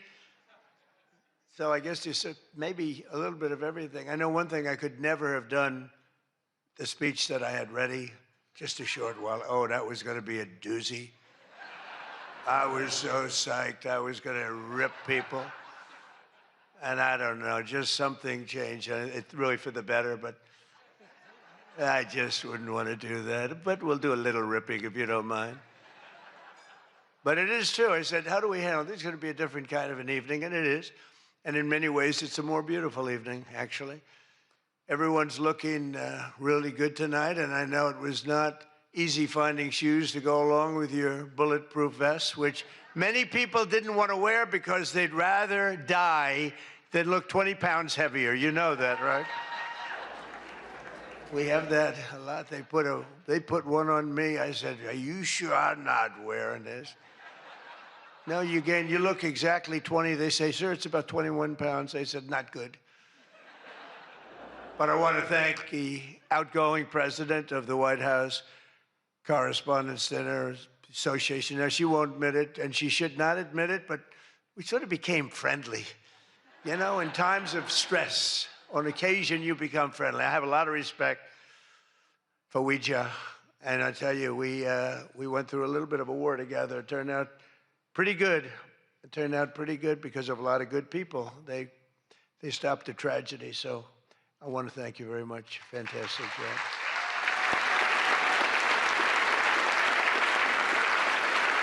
And Ouija worked extremely hard to ensure this dinner was rescheduled, and we want to just thank her family. I just met her parents, her children, her husband. What a perfect family. So it's really great. Thank you very much, all, for putting up with this, right? But let me also thank the incoming president of the Correspondents Association, Jackie Heinrich. She can be very tough as a reporter, I will tell you. She can be nasty. She looks so beautiful, but she can be so nasty. How could that happen? But she just got married to a very successful congressman, a very good congressman. I'd like to have a couple of more votes from him, but that's okay. On occasion, he shows a little independence. We don't like that. But now he's a very professional guy, and he loves our country. But that's a big thing. I just see what takes place. We're talking about what takes place to be in the position that you're leaving and that Jackie's coming into. And it's a lot of work, a lot of friendships, a lot of talent. And so, Jackie, congratulations.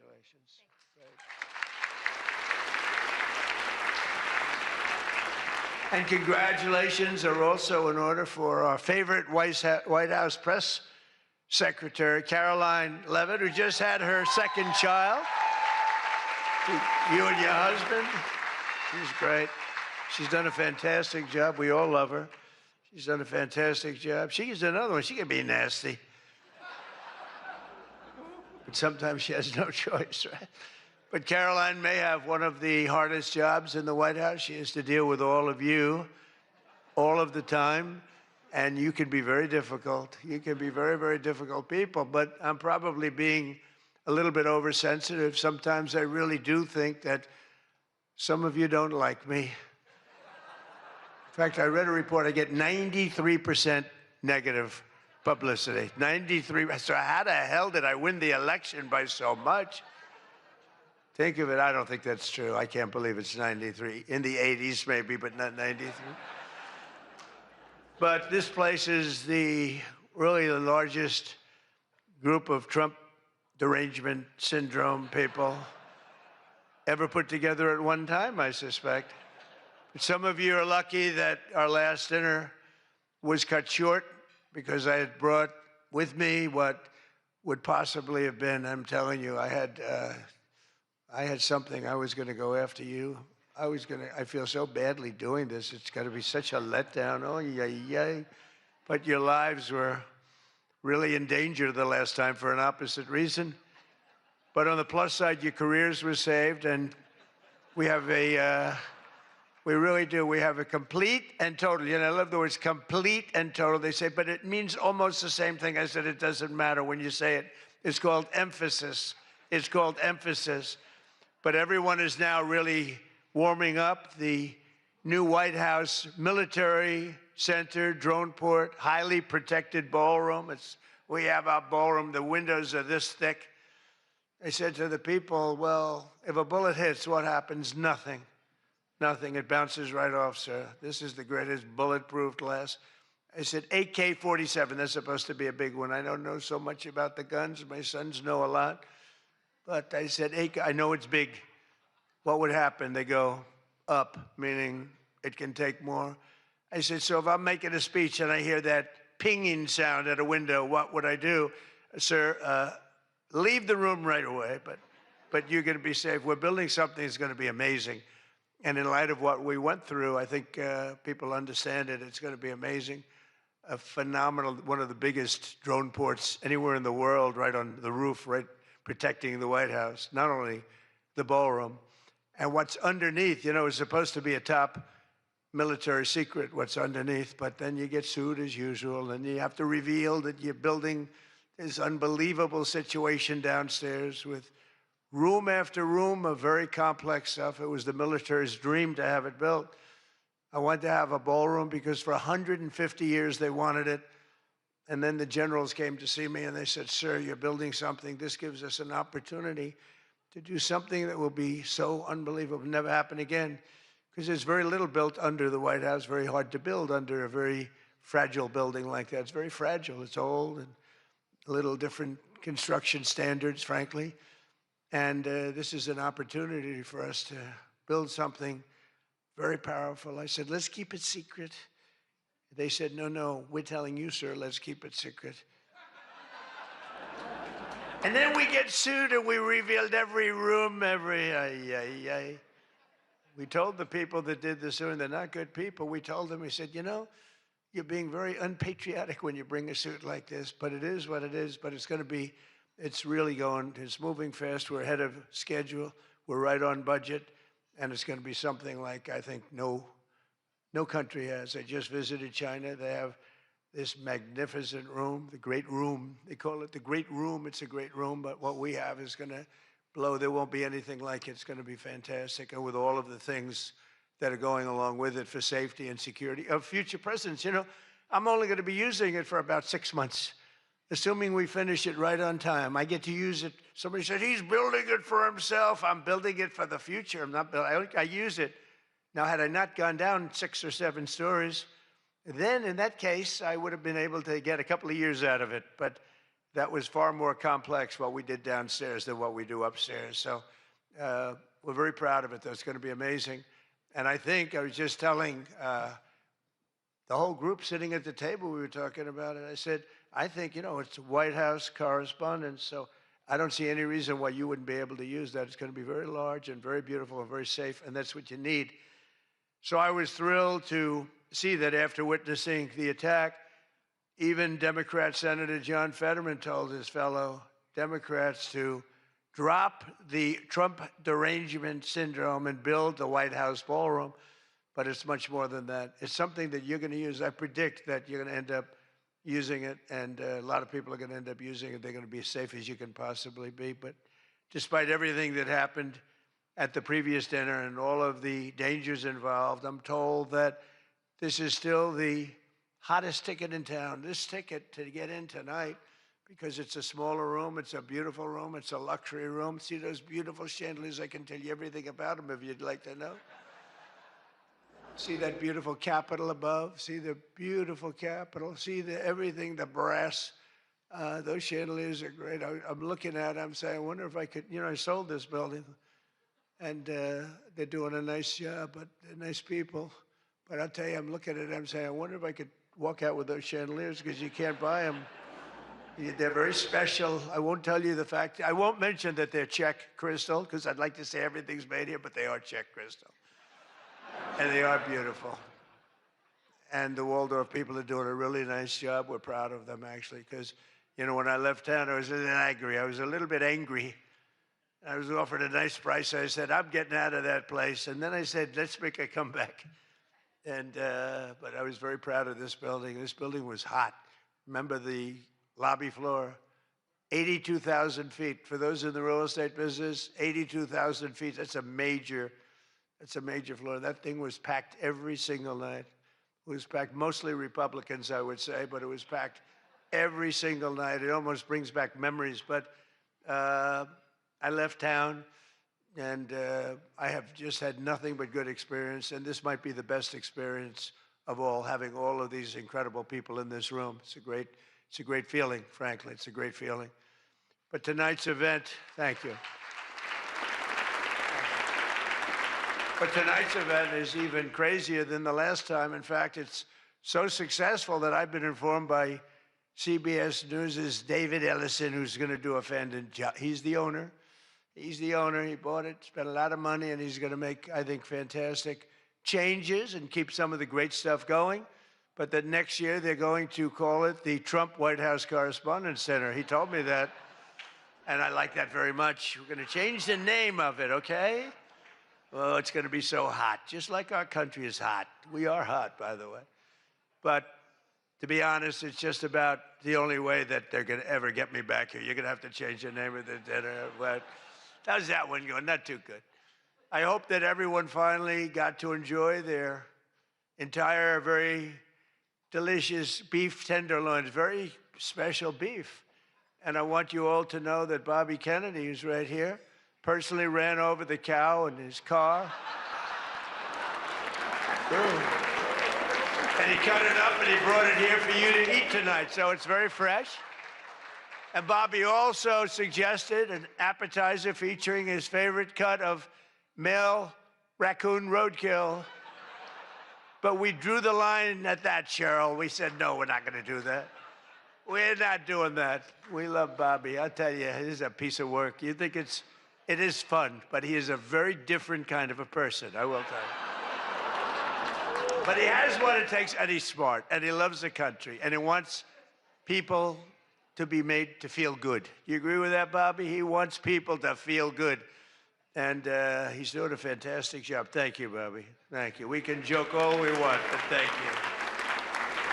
A lot's happened since the last time we were all together. Last month, we hosted one of the most incredible sporting events in world history at the White House, the UFC Freedom 250 fight, the UFC fight. When I announced that we're going to build a boxing ring right outside of the front door of the White House, that took a lot of heat. But it turned out that was, they say, about the most viewed fight in history. It was beautiful. So many things happened. It was supposed to rain. We're going to do it the week before, and the weather was beautiful. And the weather came, and it went, and now we came up to Wednesdays. They said, sir, this was on a Sunday night, replacing 60 Minutes, which is nice and unusual, because usually it's Saturday night. And they said, sir, this was from Wednesday on. Tell me about weather, right? Sure, it's going to rain. I think you're going to have to. It's going to be one of the worst storms that we've seen in a long time. It's coming up the coast. It's going to hit you on Sunday night. It's going to be a disaster. I'm saying, can you believe? And you saw the ring we built, Dana White, the great Dana White, and everything. We had the best fighters in the world. Turned out we had the best fights that most people have ever seen, including me. It was just a miracle. But what happened is we're waiting for this rain to come all day long, and it's coming, and it's horrible. And it's 8 o'clock, and we say, I think it hasn't rained yet. I said, maybe we should postpone it an hour. Maybe we should make it the next day. We didn't know what to do. And finally, we just said, let's just have it. And it never rained. It was perfect. In fact, the week before, it was 92 degrees. It was nice, but this was like 72 degrees. And the rain was coming, and it came right over the White House, and it was like, thank you very much. It went like this. And other areas were drenched a few miles away. We didn't have a drop of rain. And it was absolutely one of the most incredible things anybody's ever seen. People said it's one of the most incredible nights of their lives. So just remember, before I came along, if you wanted to see someone lose consciousness on the south lawn of the White House, all you had to do is ask Joe Biden a question. Remember that. Oh, you think I'm kidding. But the big fight was such an amazing success that tonight I'm pleased to announce that we're going to host an even bigger one right in front of the White House. Every Friday night, every Saturday night, we're going to have fights in front of the White House. But we do have something coming and I'm only kidding. You know, the one thing about the press that I learned, don't be sarcastic. Because I'm a very sarcastic person, and I get sarcastic, and most people know that, but you have some bad people that will write it exactly like I say it. And I said I was only kidding. But we are going to have Indy 500. Roger Penske's coming. in mid-August, and they're going to have it all throughout Washington, the greatest cars, the greatest drivers in the world. And that's going to be something. Already they have over 350,000 people signed up, going down Pennsylvania Avenue, around the Capitol. And Roger, who's incredible, he won the Indianapolis 500 20 times. Think of it. Germany, Japan, all these countries, they spend billions and billions of dollars trying to win the Indy 500. And Roger wins it. He literally won it 20 times. On the 18th time, I said, you know, that's amazing. I'm going to give him the Presidential Medal of Freedom. And I had him up. And then he won it 2 times after that. The guy's amazing. And he lost the last one by about 6 inches, if anybody watched it. So they're coming here, and it's going to be something really exciting. We have unbelievable events. It's an unbelievable country. And on July 4th, we were over at the mall, and it was raining. It was supposed to be really bad again. And we had 450,000 people show up, and that's a light number. And I was told, sir, we're going to have to cancel the event. This was not good. And it was drizzling a little bit, not raining very hard. And people are calling me, friends of mine were calling me. And I got a call from Brett Baer. Brett Baer said, it's not raining. I said, where are you? I'm standing at the mall, and I'm waiting to go in the White House. Then others called up. They said the same thing. And I said, you know, this is terrible. But there was lightning. Not big lightning, but you don't have to have big lightning. Just have to, it takes just a little bit to do some big damage. So they said, everybody must leave. 450,000 people were forced to leave, and they left. And then I said to myself, I said, let me call up and find out what the hell's going on. And I called up, and I spoke to a brilliant young man. He said, don't worry about it, sir. We can do it in a couple of weeks. I said, you can't do it in a couple of weeks. This is the 250th birthday. In 2 weeks, what are we going to do? Say, let's go? We're going to have a redo? No. I said, I'll speak if I have to speak at 3 o'clock in the morning, 2 o'clock, 1 o'clock. I don't care. Call them all back. They're all gone.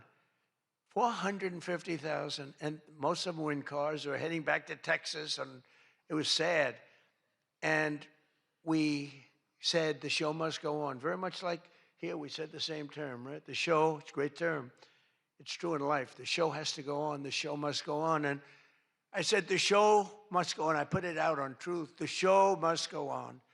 And we had probably, Peter, 150,000 people come back, up higher, maybe. Thank you. Let's stand up, Peter. Tell them. More, right?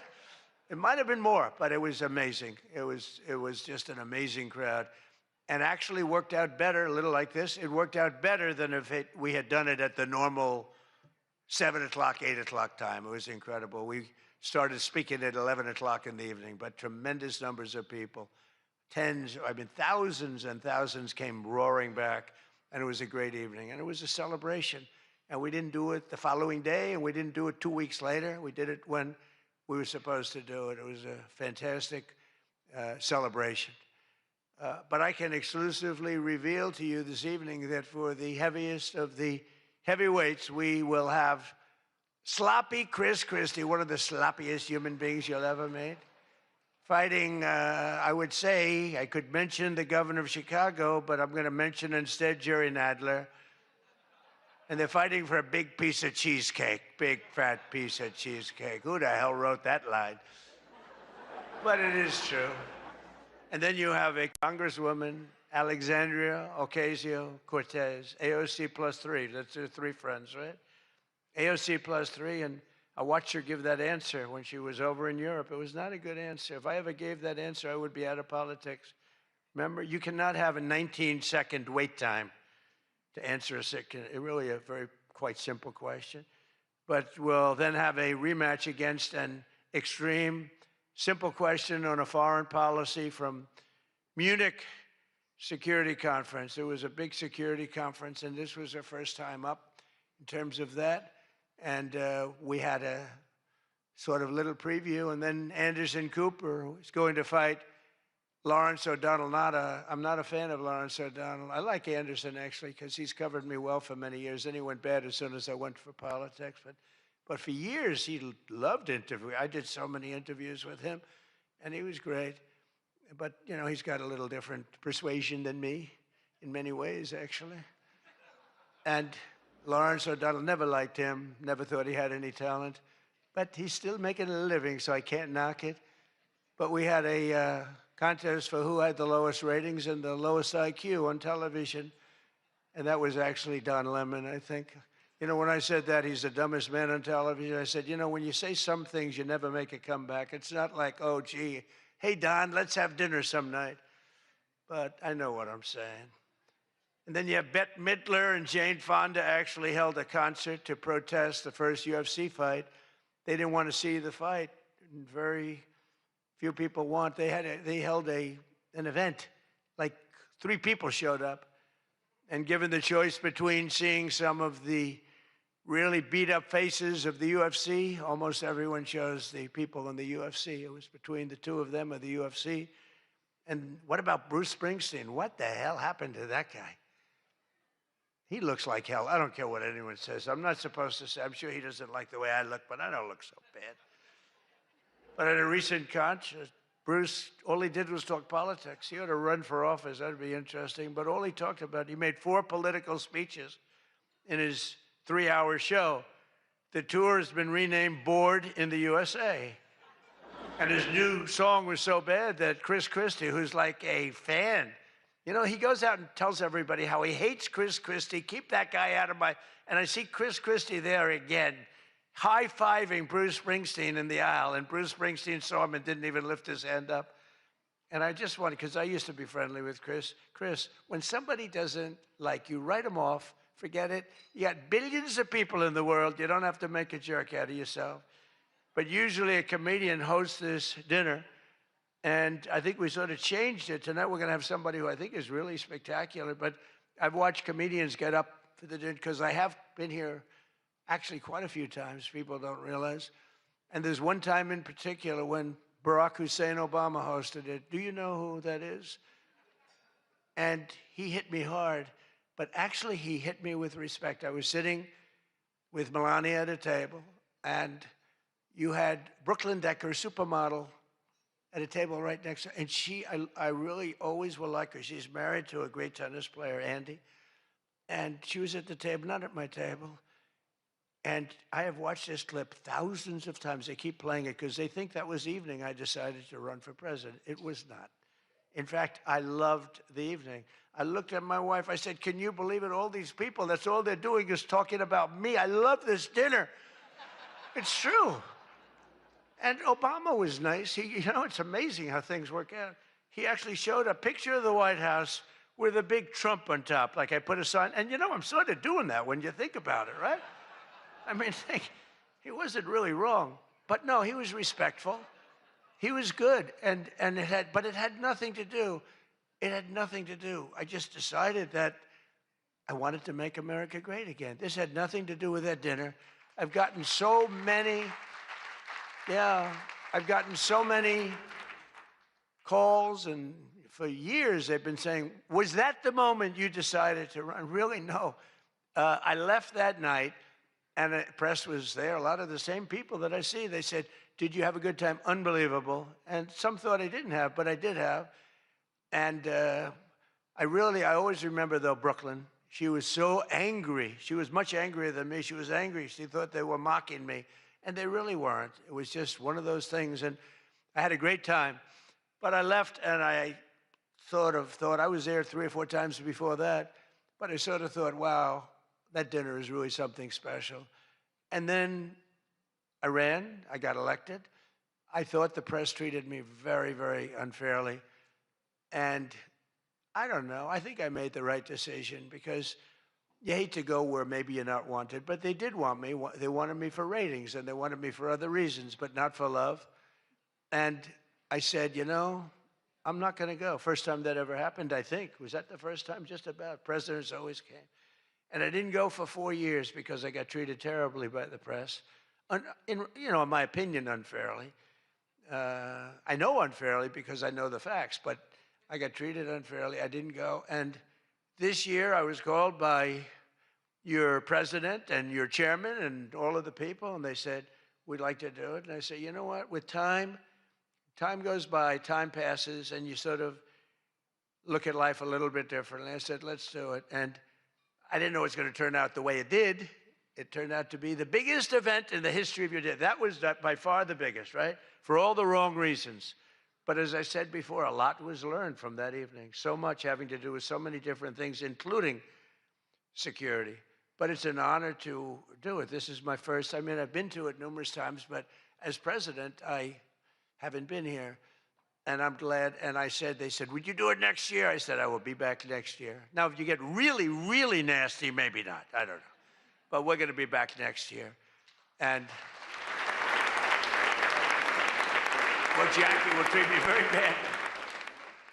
But this year, the association decided not to have a comedian, so they considered using Jimmy Kimmel, Jimmy Fallon. These guys, they're terrible.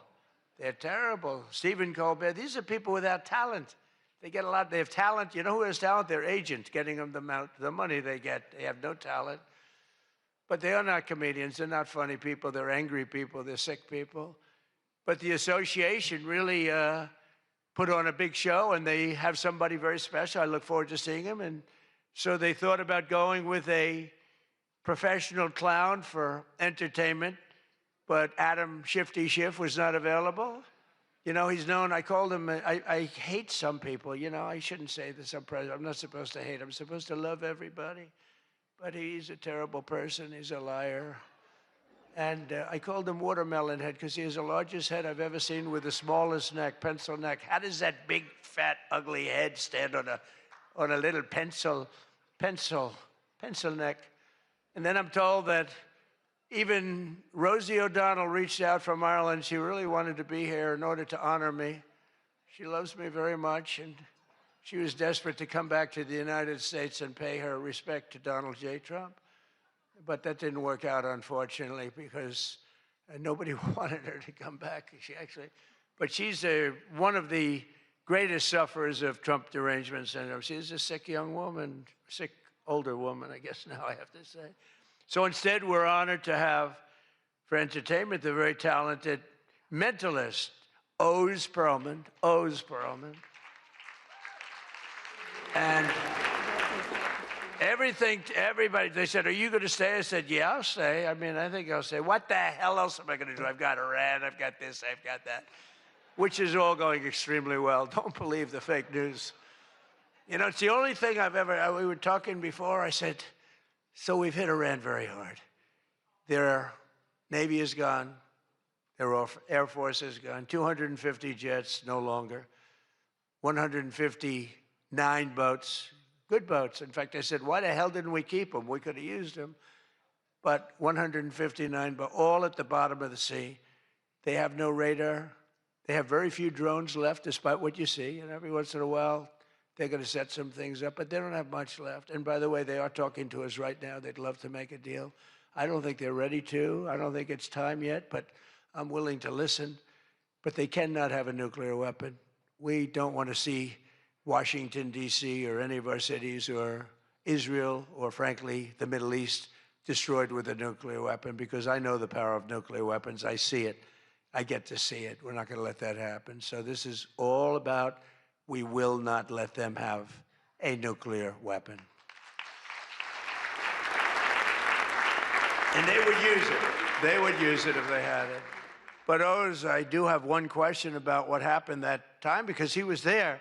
How the hell did you not see that coming? He sees everything. He sees everything. He's telling me about your grandmother and your this. Why the hell didn't you? We got to ask him that question when he gets up here. Why didn't he see that coming? But of course, this evening, it's really all about the fake news media and your handling of prizes, and writing and producing and performing made-up stories like the Academy Awards. You know, Academy Awards used to be the epitome of ratings. Outside of the Super Bowl, it got the second most ratings. Now it's down in the dumps. Nobody wants to watch it anymore because they took on Trump. They hit me all night long. They hit me.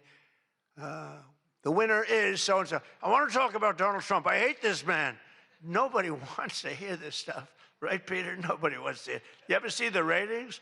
They used to have 48 million people. Now they have 2 people watching. But they'll learn their lesson.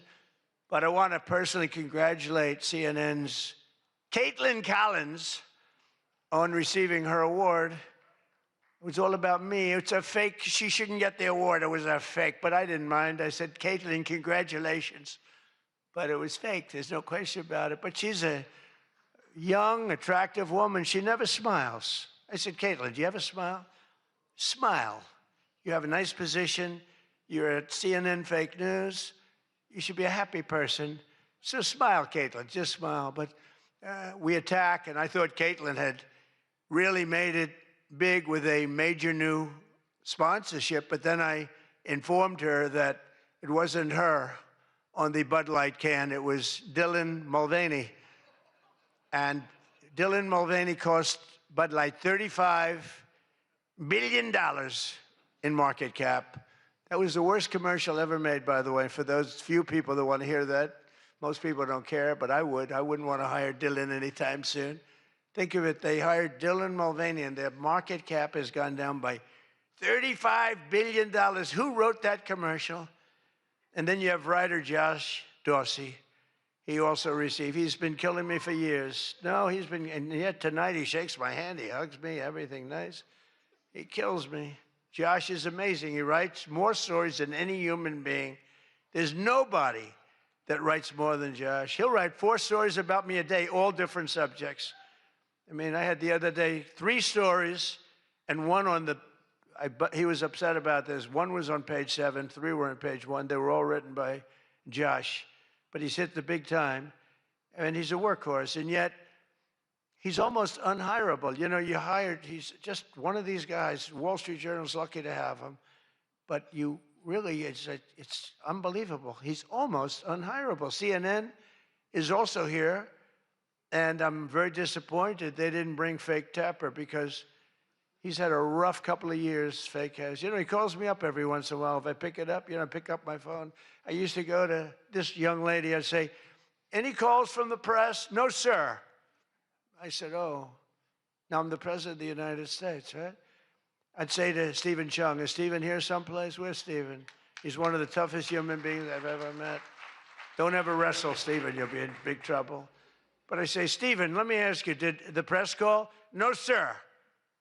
You know, when I was a developer, I'd get a call every half an hour. For whatever reason, I always got disproportionate press. So I said, Stephen, nobody called? No, sir. 2 hours later, I say, hi, Steve, how are we doing? Everything good? Anybody call? No, sir, no press calls. I say, I'm president. Nope, they never call. So this went on for about a week. I'd say, Caroline, did the press call? No, sir, no calls. I said, nothing. It's over a week. I haven't received a call. So I said, you know what I'll do? I'm going to give the press my phone number. That was the stupidest thing I ever did. I'm getting a call every 3.7 minutes. Stephen, I don't know where the hell you've been, but the press calls, I'm getting calls, ring, ring. I was with somebody today.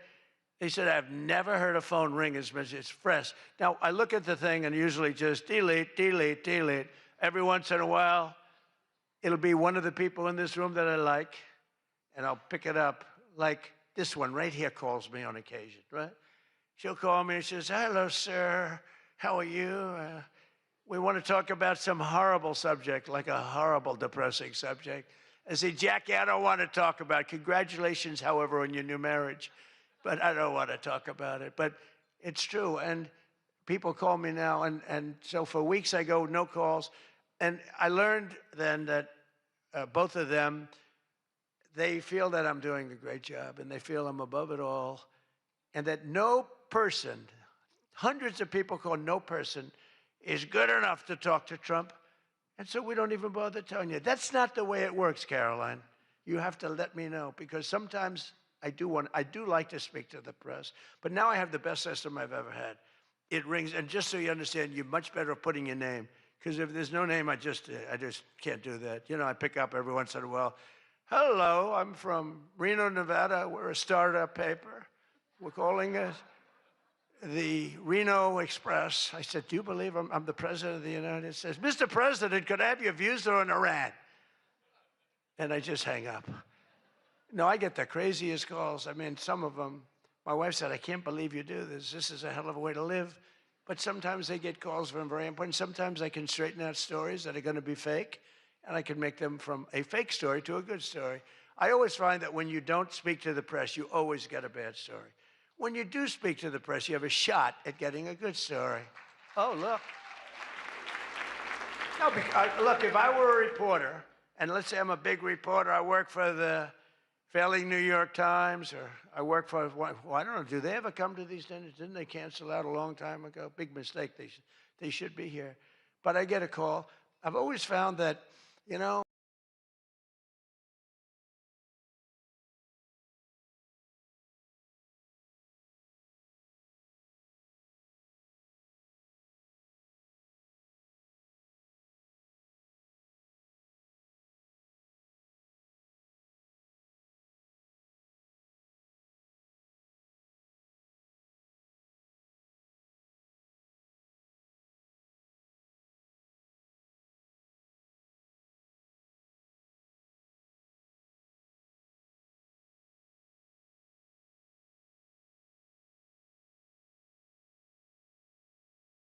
business. A number of other potential Democrat contenders sadly refused to show up tonight. We invited Elizabeth Pocahontas Warren.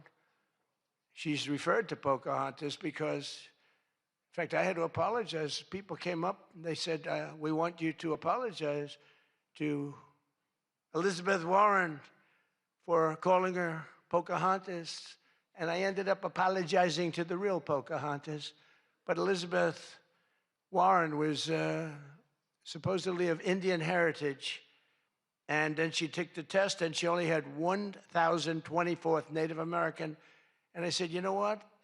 I think I'm more of an Indian than she is. So this is what we have to deal with. But Senator Warren did not accept our invitation to debate. I wanted to debate her on various and sundry things, and she decided not to do it. And I decided to bury the hatchet. It doesn't matter. And she, well, I'm not going to say this next one. Do you want to hear this one? How bad? She wasn't high up on her totem pole. Who the hell wrote that? No, she's bad news. I wanted to make sure that Jack Smith, deranged Jack Smith, remember he went after me for about 2 years? How did he do? Not too good. I'm in the White House and he's not doing as well. I was going to say he's in a different kind of a house, but he's a deranged human being. He's a bad prosecutor. You know, prosecutors are very important. A great prosecutor, a fair prosecutor, but that's the great prosecutors, the ones that are fair. They're very important to a country, but this guy was a deranged lunatic. Saw his invitation tonight. He was invited because, you know, but I put it in a private text to Chuck Grassley. And Chuck saw him and he did a certain thing. And then one man that we had who should be here, he turned Palestinian. This was a man who was 100% for Israel. 100%. Chuck Schumer, crying Chuck. Remember he cried at the airport over illegal immigrants. They were the fakest tears. There were people throwing water in his face. But now he's a proud, very proud Palestinian. In fact, I'm going to send him a beautiful Palestinian outfit tomorrow so he can greet Bibi Netanyahu when he comes to town next week, along with the mayor, who I'm sure would love to meet Bibi.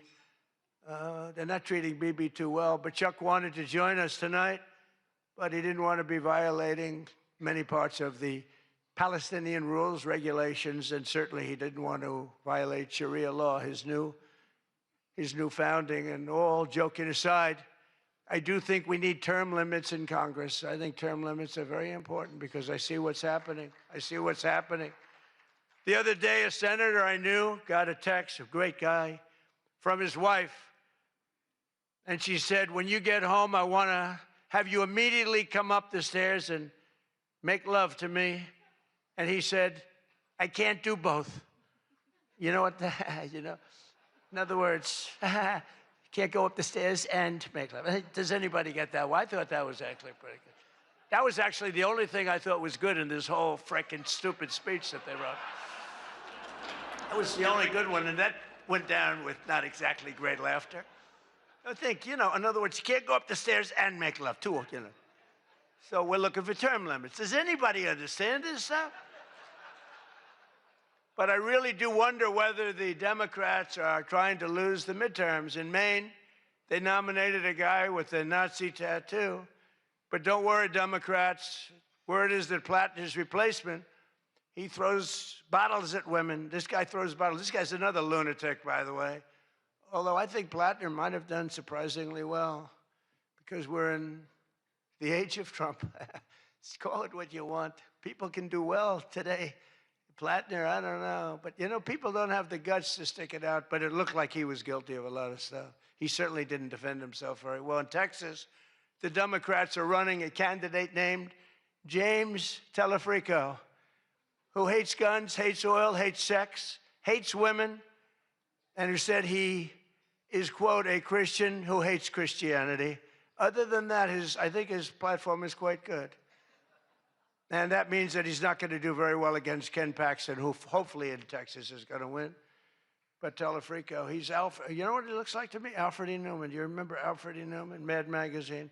I said, that guy is Alfred E. Newman. Can't imagine he'd win. Well, I have all of the press here in one place. I have to say that we're having an amazing load of accomplishments that the media never talks about. For example, under my administration, a once feared and powerful regime that relentlessly attacked America has finally been toppled.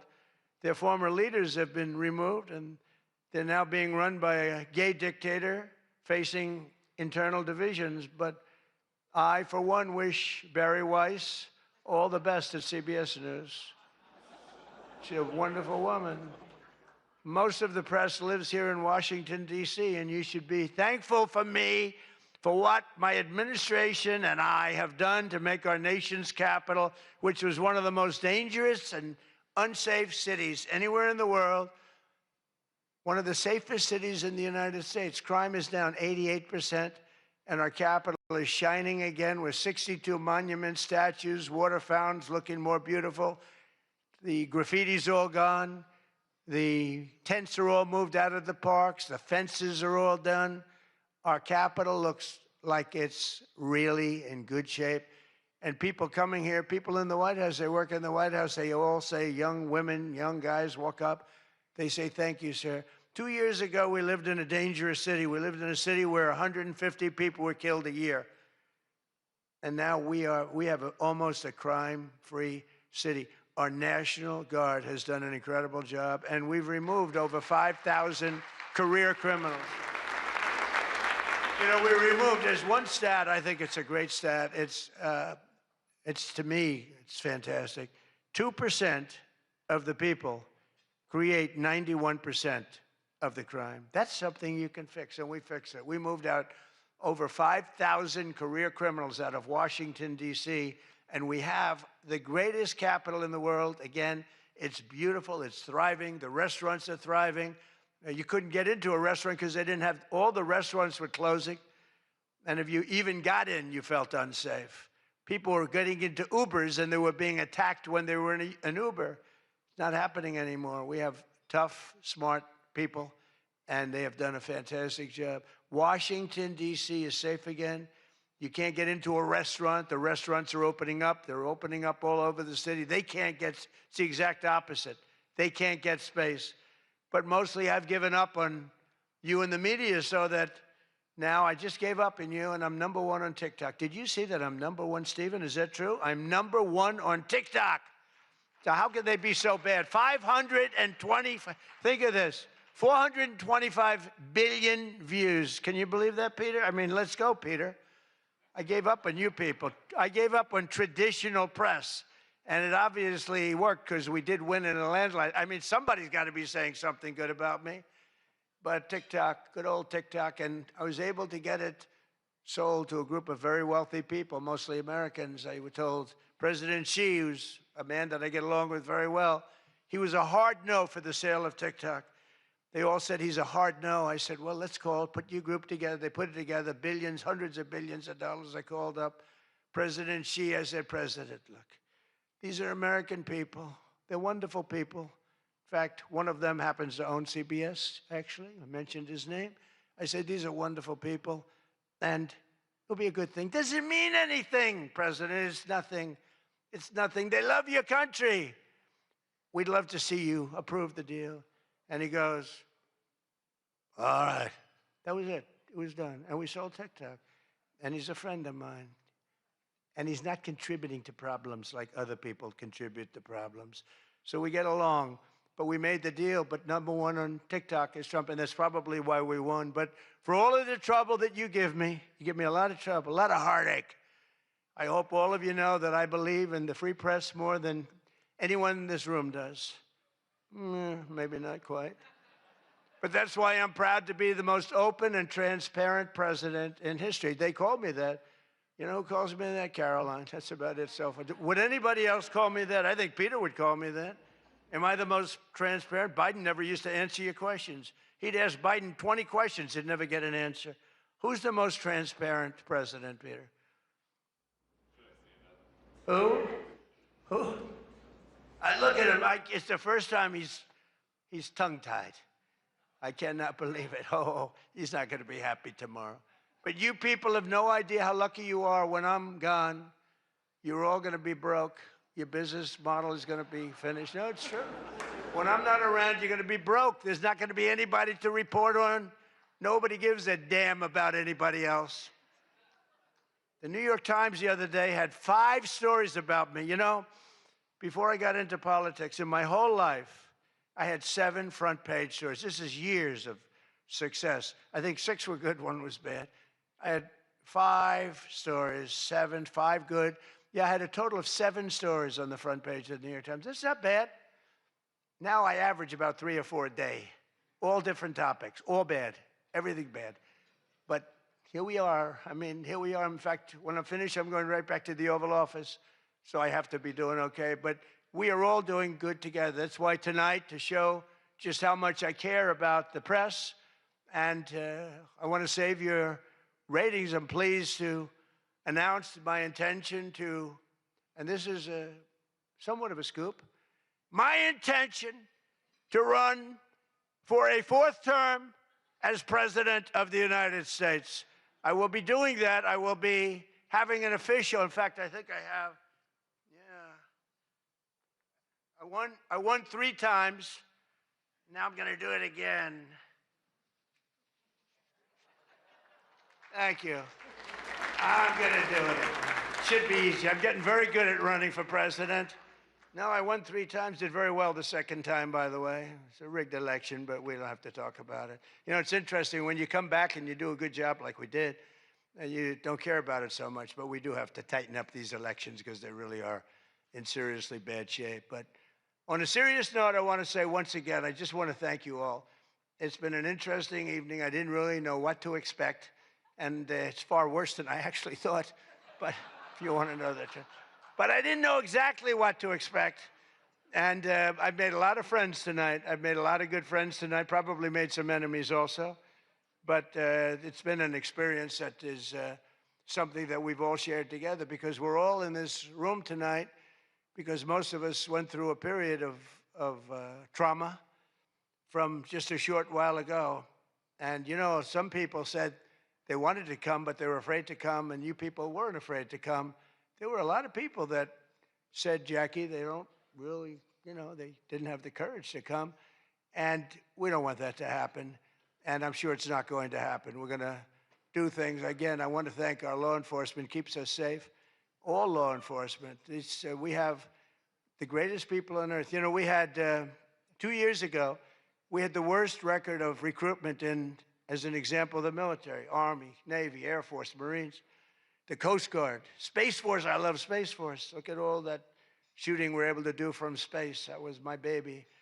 But all of the branches of, you couldn't get people to join. This was 2 years ago. And last week, you probably saw, some of you wrote the story, we have the single best recruiting of people into our armed forces than we have ever had in the history of our country. They are brimming over with great people. And that's a big statement. And that also goes, can't get into a police department now. If you're looking for a job, it's very tough. And that also includes our great fire departments, because people forget about them. They're unbelievable, the job they do. So I just want to thank you. Look, we're on the cusp of something big, and I call it, and this, I'm being very serious when I say this, that this is the golden age of America. We have $19.2 trillion being spent in our country. A record was China. I think it was 10 years ago, $3 trillion. Trillion is a lot.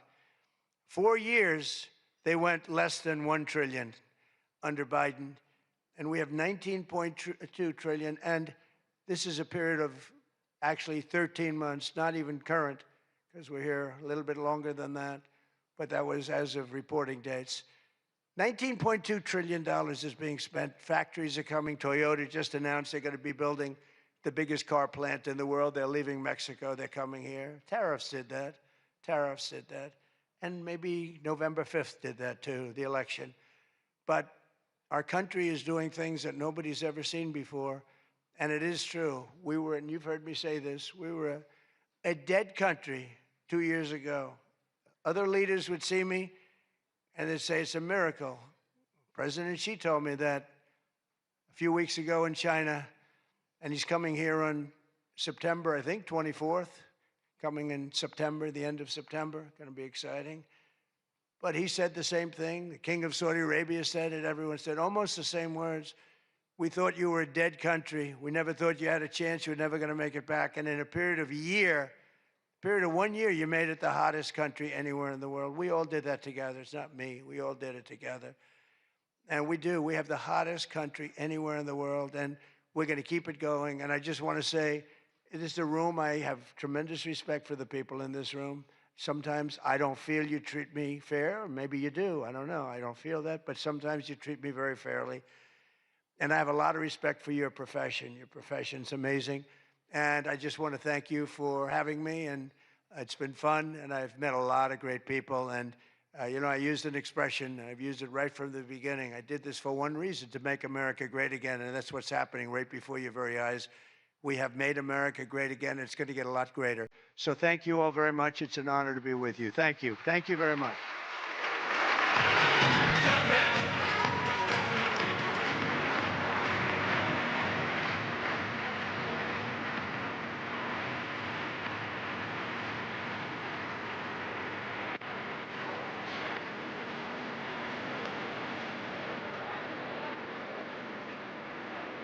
Place that I know very well because I built it. And I'm very proud of it because I built it for $2.9 billion less than the Federal Reserve building, which is a lot smaller, by the way. But it's great to be back at a place that I know very well because I built it. And I'm very proud of it because I built it for $2.9 billion less than the Federal Reserve building, which is a lot smaller, by the way. Figure that one out. But I am delighted to be here at the White House Correspondents Dinner. Amazing people, a lot of people that I like. Some I don't like at all. But I respect most of them, I must say that. You do a great job, amazing job, and it's an honor. As I said 3 months ago, the show must go on. We were backstage, and we both wanted to just have it go on, whether it was 2 o'clock, 3 o'clock in the morning, it didn't matter. But in the end, it made more sense to do it the way we're doing it. And we had a great news conference at the White House, at a very important room. And you did very well. I think we all did very well. It was a hell of an evening, I can tell you that. Won't soon be forgotten. And I think a lot was learned from that evening. A tremendous amount was learned about security and about other things, the dangers of what we all do. But just like my presidency, the second time is always better. It's always better. And the third time will be better yet. I'm only kidding. From the earliest moments after the attack on our dinner last April, I knew we had to reschedule this event as soon as possible. We had to do it very quickly, and we met very quickly, and we figured something out. But the attempted mass murder at the Washington Hilton, that's what it could have been, was an assault on our democracy itself. A very serious situation. Many of you were there with me, and some showed extreme bravery, like Pete Hegseth, Steve Miller, Tom Holman. Really? They were standing on tables, and most of you were under the tables, okay?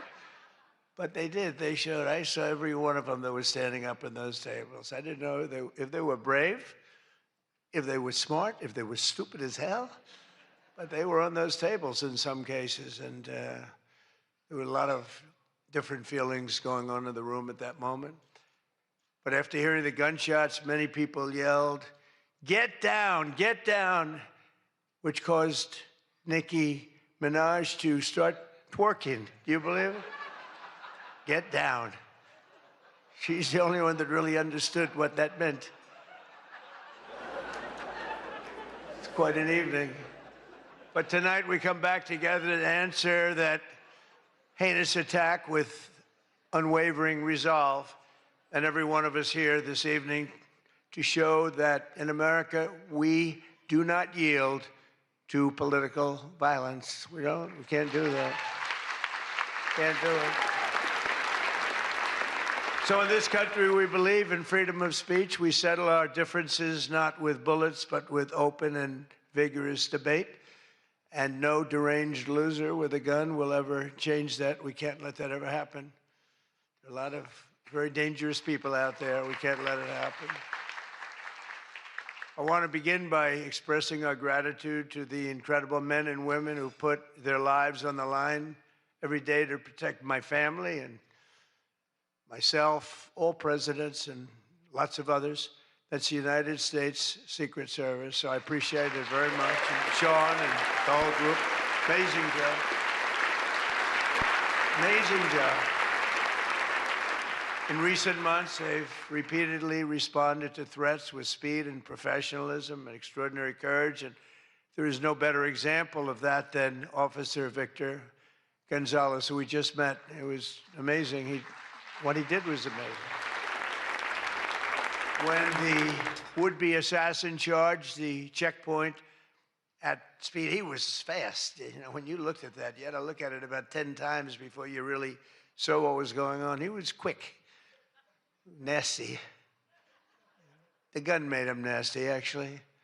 But Officer Gonzalez engaged the attacker without hesitation and took a bullet to the chest after his ballistic vest, fortunately, was on, saved his life, and Victor did not even want to go to the hospital for a checkup. We insisted, really, we wanted him to do it. We insisted, but he didn't want to go. So to Officer Gonzalez, Secret Service, Metropolitan Police, law enforcement generally, and even all of the military who surround us in the room tonight, we salute you and we thank you with all of our hearts. Thank you very much. Great job. Great job. Great job.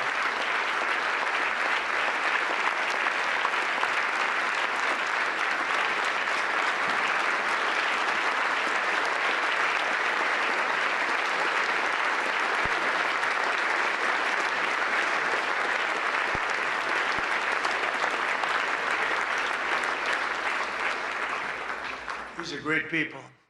So this evening we're picking up right where we left off, so let's have a little bit of fun, you know. I said, what do we do here? Is this supposed to be fun? Am I supposed to be serious? Am I supposed to be a comedian? So I guess you said maybe a little bit of everything. I know one thing, I could never have done the speech that I had ready just a short while. Oh, that was going to be a doozy. I was so psyched. I was going to rip people. And I don't know, just something changed. It's really for the better, but I just wouldn't want to do that. But we'll do a little ripping if you don't mind. But it is true. I said, how do we handle this? It's going to be a different kind of an evening, and it is. And in many ways, it's a more beautiful evening, actually. Everyone's looking really good tonight, and I know it was not easy finding shoes to go along with your bulletproof vests, which many people didn't want to wear because they'd rather die than look 20 pounds heavier. You know that, right? We have that a lot. They put one on me. I said, are you sure I'm not wearing this? No, you look exactly 20. They say, sir, it's about 21 pounds. They said, not good. But I want to thank the outgoing president of the White House Correspondents Dinner Association. Now, she won't admit it, and she should not admit it, but we sort of became friendly. You know, in times of stress, on occasion, you become friendly. I have a lot of respect for Ouija And I tell you, we went through a little bit of a war together. It turned out pretty good. It turned out pretty good because of a lot of good people. They stopped the tragedy. So I want to thank you very much. Fantastic job.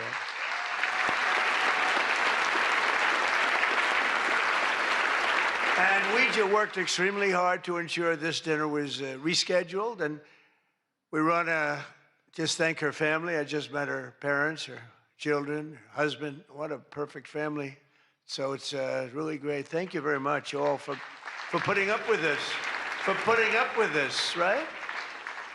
But let me also thank the incoming president of the Correspondents Association, Jackie Heinrich. She can be very tough as a reporter, I will tell you. She can be nasty. She looks so beautiful, but she can be so nasty. How could that happen? But she just got married to a very successful congressman, a very good congressman. I'd like to have a couple of more votes from it. That's okay, on occasion.